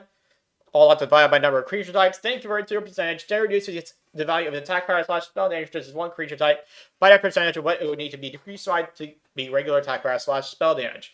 You're probably wondering how I got this formula. Well, I based it off of this. When an item has all of its budget split evenly between 2 stats, then may have 30% more overall stats than if the item had all of its budget put into a single stat. I arbitrarily based it off of that. Admittedly arbitrarily. Refer to the above percentage shortcuts. These, when considering shielding versus specific damage types, for calculation shortcuts for bonus attack power / spell damage versus steelwork creature types, as in the case of items such as Rune of the Dawn, and Seal of the Dawn, and Blessed Wizard Oil. Which, if I recall correctly, also gives you bonus attack power / spell damage versus aberrations, though aberrations only exist in Encourage, because I'm changing Encourage to put them there. So, because there's so few aberrations in the game, I'm just letting attack power / spell damage versus aberrations be a free set. I haven't actually written that down in the document, however. In fact...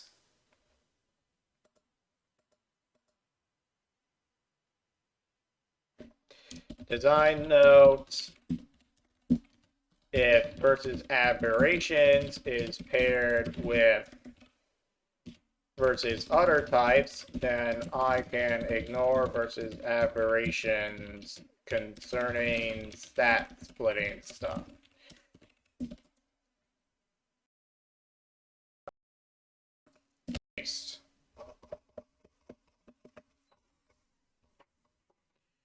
To make something compensate for... Oh, wait, hold on. Spell Reflection is like having plus 800 to the relevant resistance at level 60.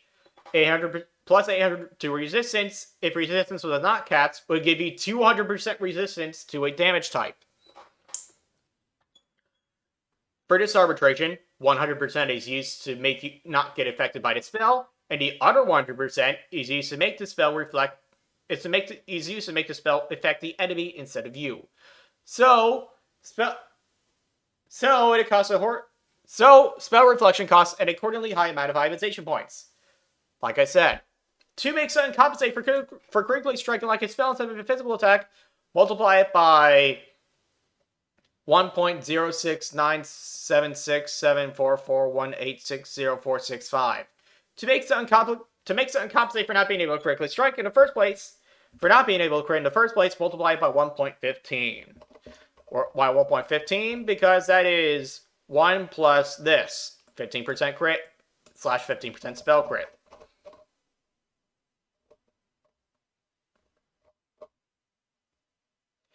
To itemize for damage dealt by summoned creatures or non-use effects, consider how much attack power will be required to deal as much damage over time. Assuming that it would constantly melee the foe of white attacks. Afterwards, makes the summoned creature simply deal that much damage over the duration across all the summoned creatures summoned by the summoning thing, and then account for elemental damage conversion if necessary.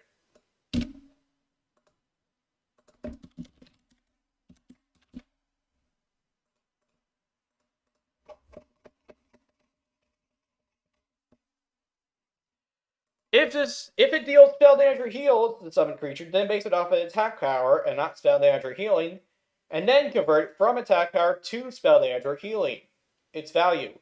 Initially basing it off of plus spell damage / healing or plus healing instead of initially basing it off of attack power will result in very high numbers. If a summon deals spell damage or heals, and then it gets interrupted or silenced, then it might have to resort to physical attacks. This will deal half as much damage as if we summon with a non-caster summon. Unless the summoned creature does a taunt or generates a particularly high amount of threat for any given target, it can completely ignore the summon's defenses even to summon his healing spells. Now, I'm going to use all this stuff to do another itemization example.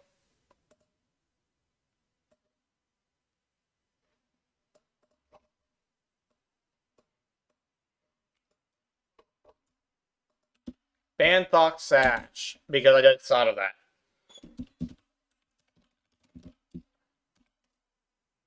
It requires level 48 to equip, and it has an IA level of 53. It is a cloth belt. And it is blue, so it gets item level divided by 2.5 itemization points. So 53 divided by 2.75 equals itemization points. Whoops.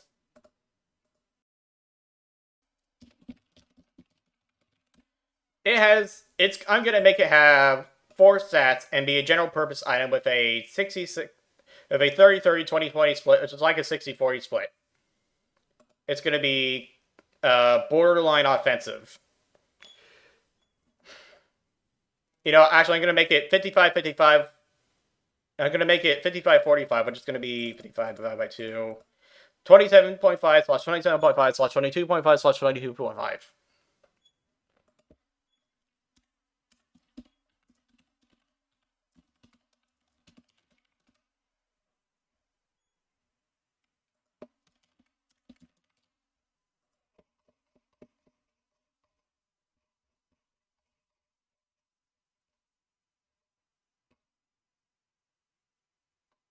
Oh, here's my proof for the accuracy of shielding versus multiple damage times in case you actually want to pause the video.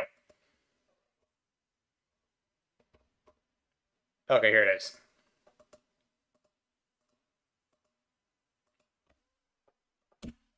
It will have 90% of its bonus itemization points. Okay, so this number times 0.9. Because multiplied by 1.9 this is 4 stats. Now multiply that by 0.9, it will have exactly as many bonus itemization points, plus this many total itemization points. Now then, stat A gets 27.5% of this, times 0.275. stat A that many itemization points. Stat B gets 9.593 itemization points. Stat C gets divided by 0.275 times 0.225, 22.5%.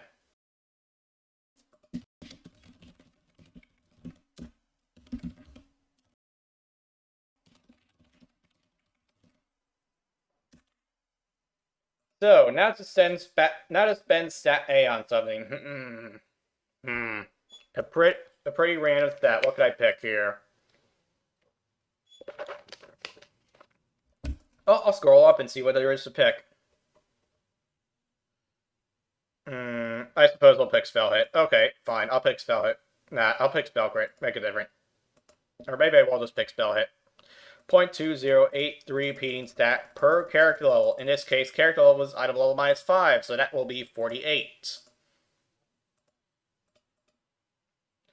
1% hit costs exactly 10 itemization points. I'll just assign one hit to stat A. However, one hit is kind of over the budget. 10 divided minus 9.593 equals 0.047 over the budget. By the way, all the itemization formula stuff are not extremely strict guidelines. I can do some degree of arbitration when there's leftover itemization points on items. That C, B is another offense. You know, I'm gonna make this one be a defensive stat. How about Stam? All right, Stam. 9.593. I'm just gonna make it be 9 Stam.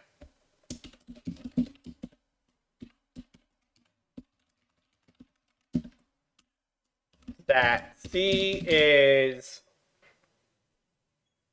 How about arcane damage? No, not arcane damage. Screw it.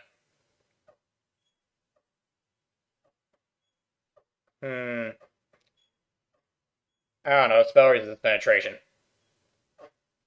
Actually, screw it. I'll do MP5. But then, yeah, okay, fine.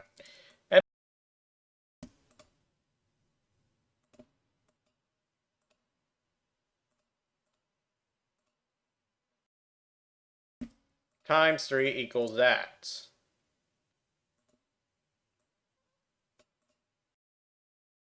This minus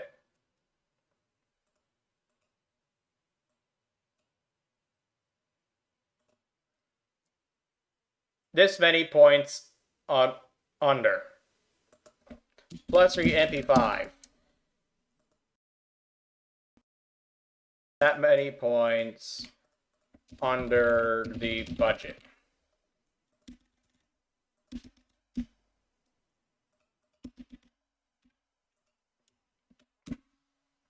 That D is spell damage, I suppose. For the sake of simplicity, I'm not going to actually use int because I have to use some complicated stuff that I haven't actually.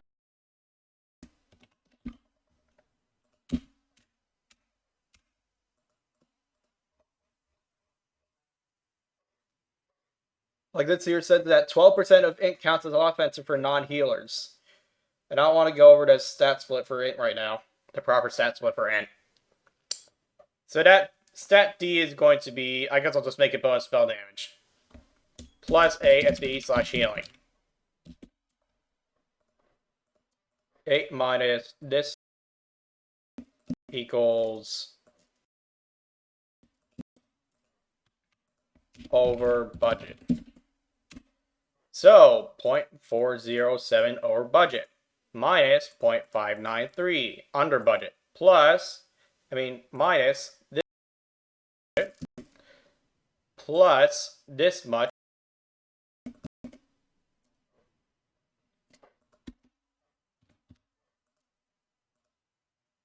plus this much equals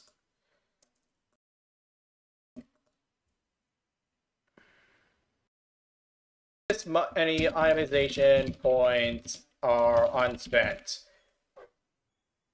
And that's pretty close to spending the item's full itemization budget. Final stats. Plus 1% spell hit. How did I write hit instead of spell hit? Spell hit. Plus 9 stam, plus 3 MP5, plus 8 SPD/healing. Now to compare it to the vanilla item.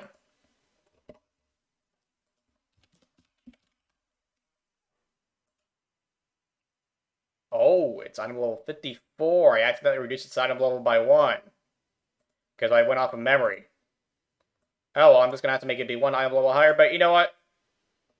The example is just supposed to be an example. I'll just throw this out, and I'm probably going to redo these stats completely later, because I still have to, go through the list of items for that character level and make sure that there aren't any items that are almost the same as other items at that character level, of that item level, for the item level range, however the hell. Unless they're Alliance exclusive or Horde exclusive. In which case, I'm only going to make sure for other Alliance exclusive or Horde exclusive items. Anyway, I don't want there to be a case like,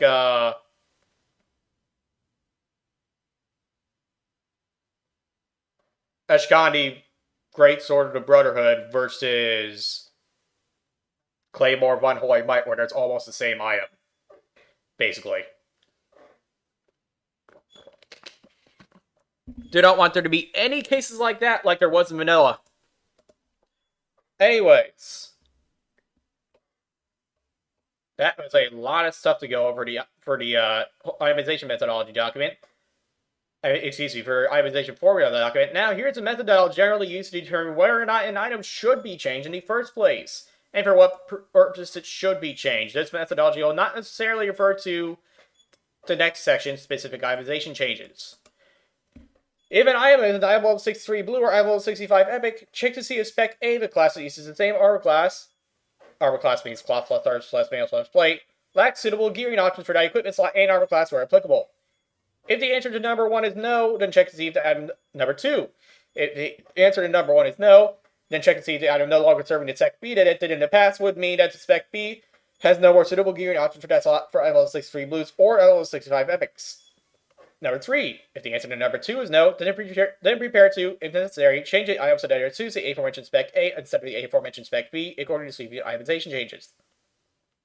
If numbers 1 to 3 are not relevant, then check the item against sweeping itemization changes and prepare to change the item if necessary without changing the general purpose of the item, or if I can't do that, then make it be as close to its old general purpose as I can get, for example, by changing troop strike shoulders from hyper-offensive shoulders into offensive shoulders. If a special reason exists to change the item, such as those mentioned in other specific itemization changes, then prepare to change the item. If an item seems like it's outclassed by another item in the same item level range, then change it until it is not outclassed by another item in the same item level range without that item being outclassed by this one.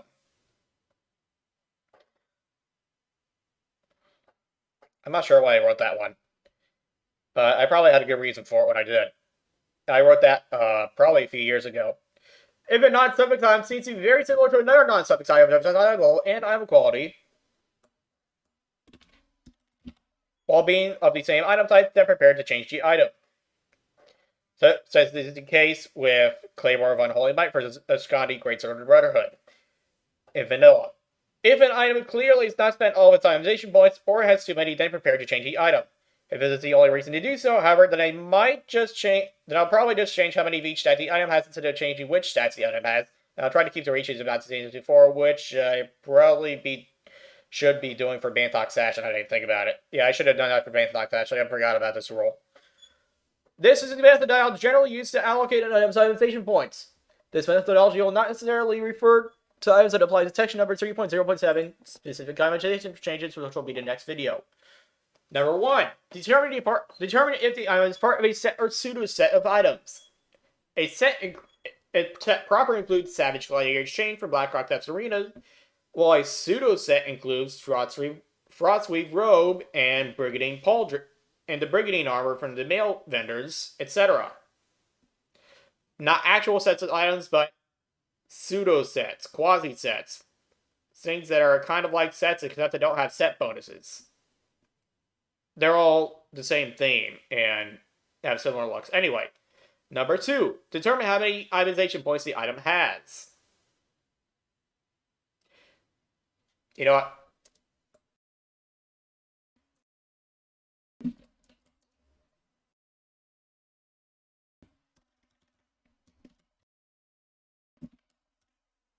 There, that's more clear.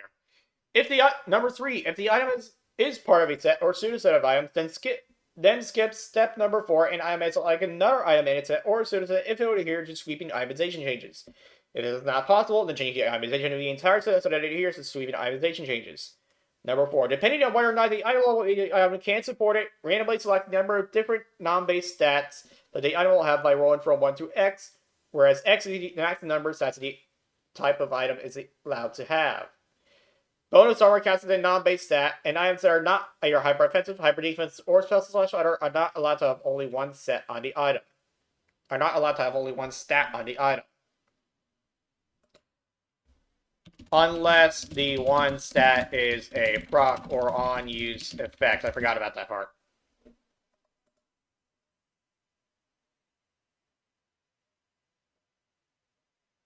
What was I about to do?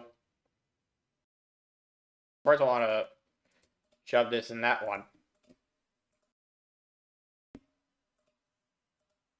Now what was I going to do?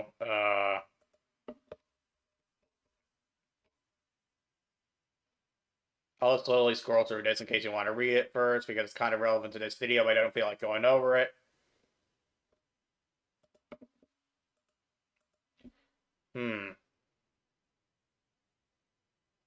Oh, yeah, I remember now.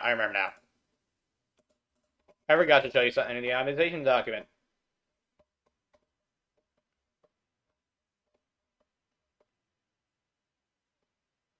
Green items will have 1, 2, 3 stats plus 2 for hybrids. Blue items will have 1 to 4 stats plus 2 for hybrids. Epic items will have Epic items will have 1 to 4 stats plus 2 for hybrids. Legendary items will have 5 stats plus 3 for hybrids. All items may, should a stat cost a large that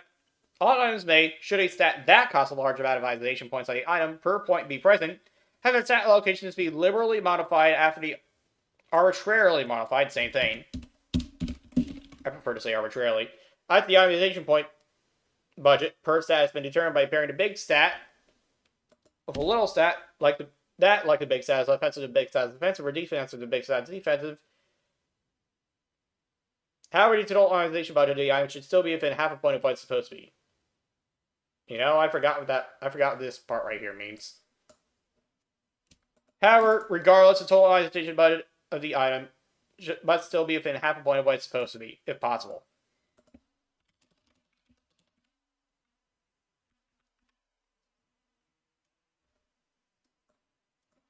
Points spent on the item must be within half a point of its total itemization budget, if possible.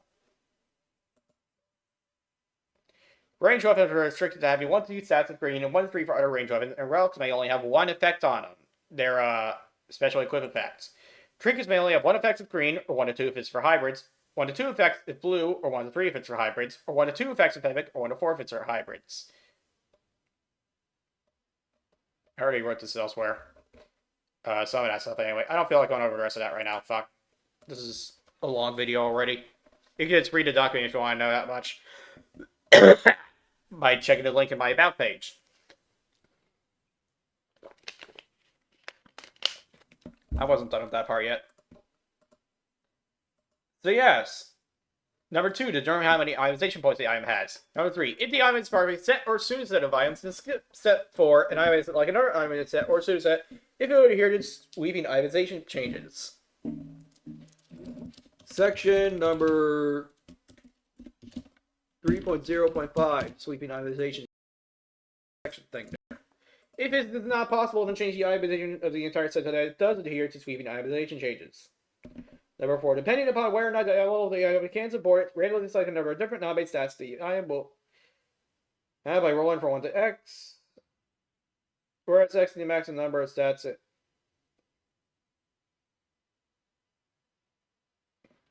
Whereas X is the maximum number of stats that type of item is allowed to have. Most are, I already said that this time, I just remembered. To number 4A, items that do not benefit from both caster and that do not benefit both casters and non-casters cannot have more than 5 stats on them. So only hybrid items can have more than 5 stats on them.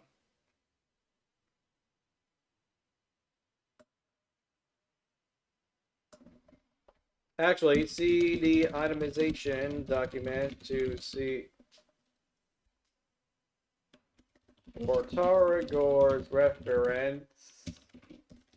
See the unposted parts of the itemization document to see how many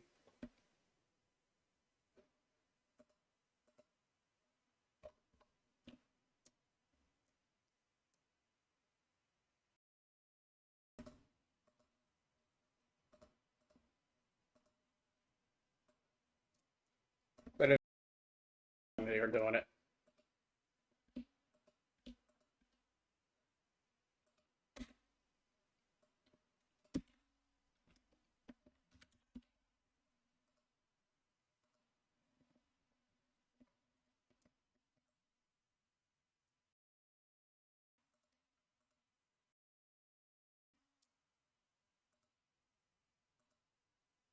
Oh, fuck it.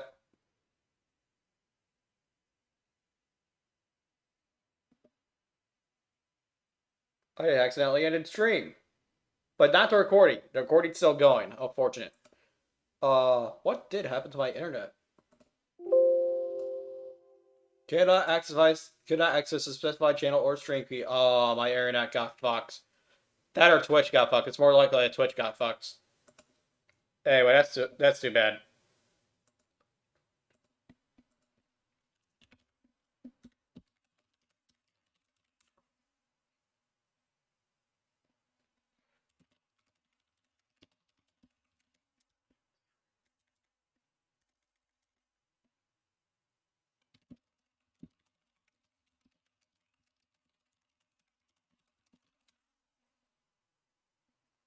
Okay, back to the recording.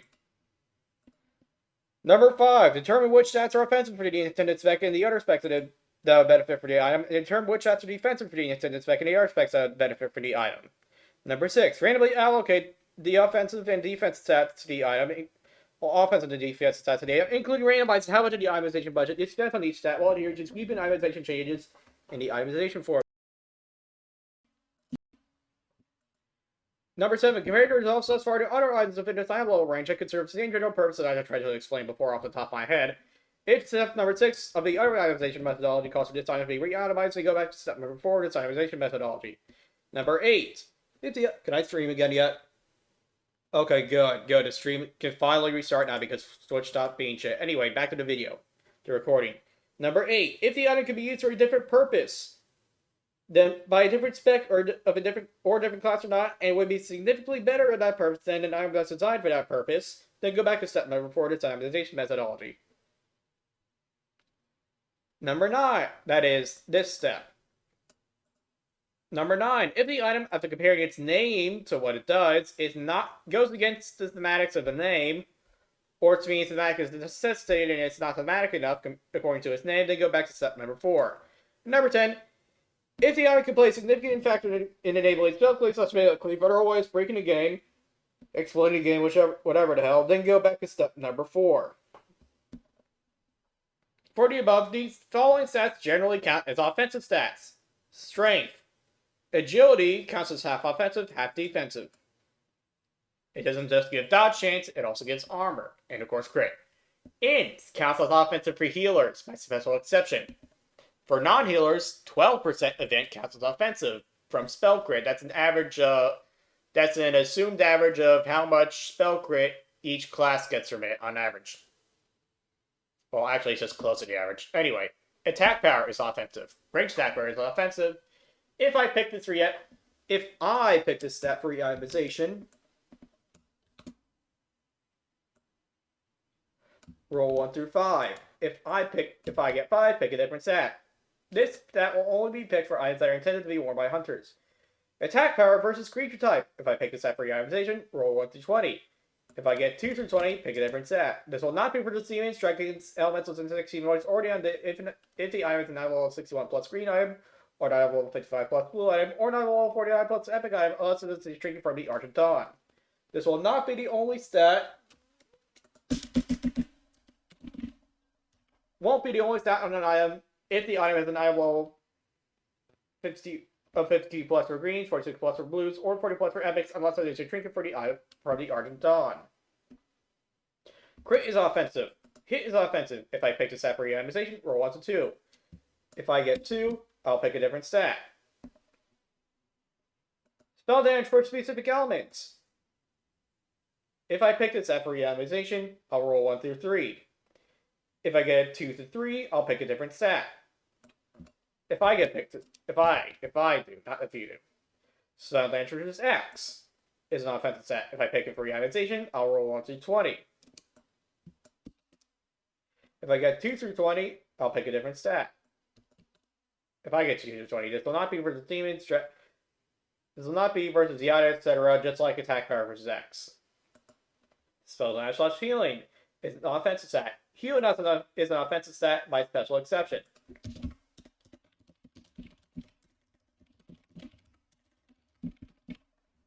Spell crit is an offensive stat. Spell hit is an offensive stat. If I pick a spell, I'll have a 50% chance to get for me to pick a different stat instead.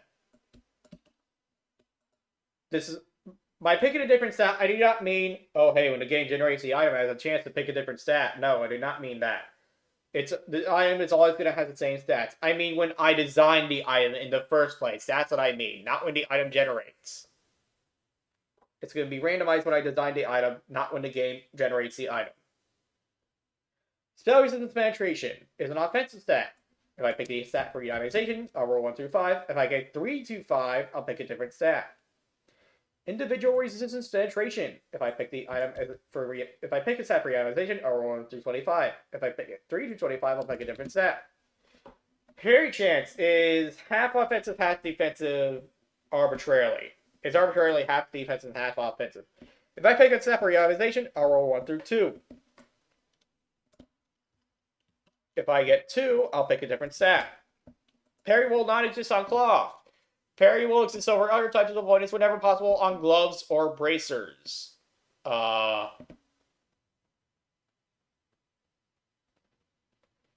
Actually, if I recall correctly, it can't exist on bracers anymore, so because parry's just too expensive for bracers now. It used to be cheaper because I didn't know quite as much about what I was doing with itemization formulae. There are also some, and of course some special effects are also offensive stats. The following stats will generally count as defensive stats. Agility, again half offensive, half defensive. Sam, Int, counts as offensive. Int, exceptions I mentioned before. Spirit, which counts as offensive for healers by special exception.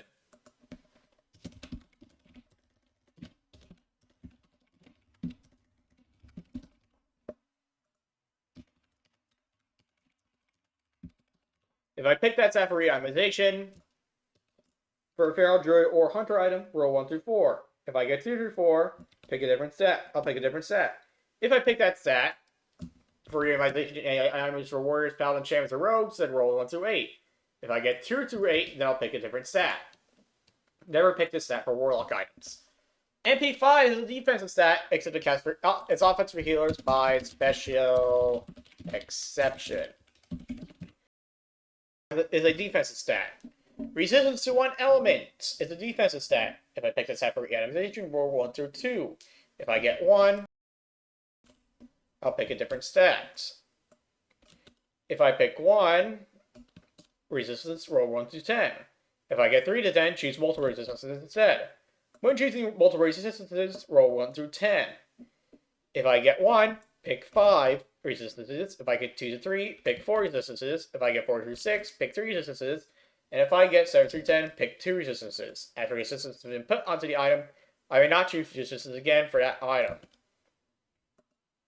Defense. If I pick a stat for itemization, roll 1 through 2. If I get 2, pick a different stat. The total of this stat is increased by 25% I already wrote this elsewhere. Do not pick a sapphire cloth. Do not pick a sapphire item level 45 or higher leather. If I level 10 to 44 leather, if I or level 45 plus male, then roll 1 through 5. If I roll 2 to 5, then pick a different stat.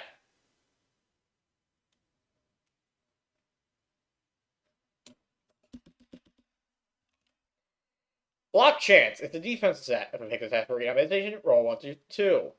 I'll roll 1 through 2. If I get 2, I'll pick a different stat.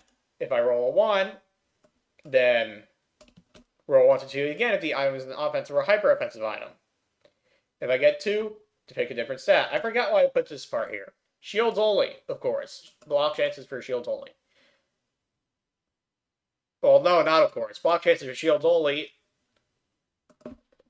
Lest a voidant stacking get out of hand from equipment get out of hand. Block chance must be the stat with the least budget on the item if the item does not have an even stat split. Less avoidance get out of hand, potentially. Dodge chance. If I pick a stat for itemization, roll 1 through 2. I will roll 1 through 2. If I pick 2, I'll pick a different stat. Parry chance. Again, half offensive, half defensive. If I pick this stat for itemization, I'll roll 1 through 2. If I get a 2, I'll pick a different stat. Do not pick a stat for claw because it's already like avoidance and puzzle on gloves. Not braces anymore, like I said before. And some special effects are also defense stats. So as a result of this methodology, you'll be seeing a lot more items, spells, managed plus healing, HP 5 resistances, and spell resistance penetrations on than before. Oh, man, that's a lot of stuff. So yeah, as you can see from this video, I have a long way to go before I finish this design doc, before I finish Theory Crafting Out World of Warcraft Classic Plus. A long, long way to go.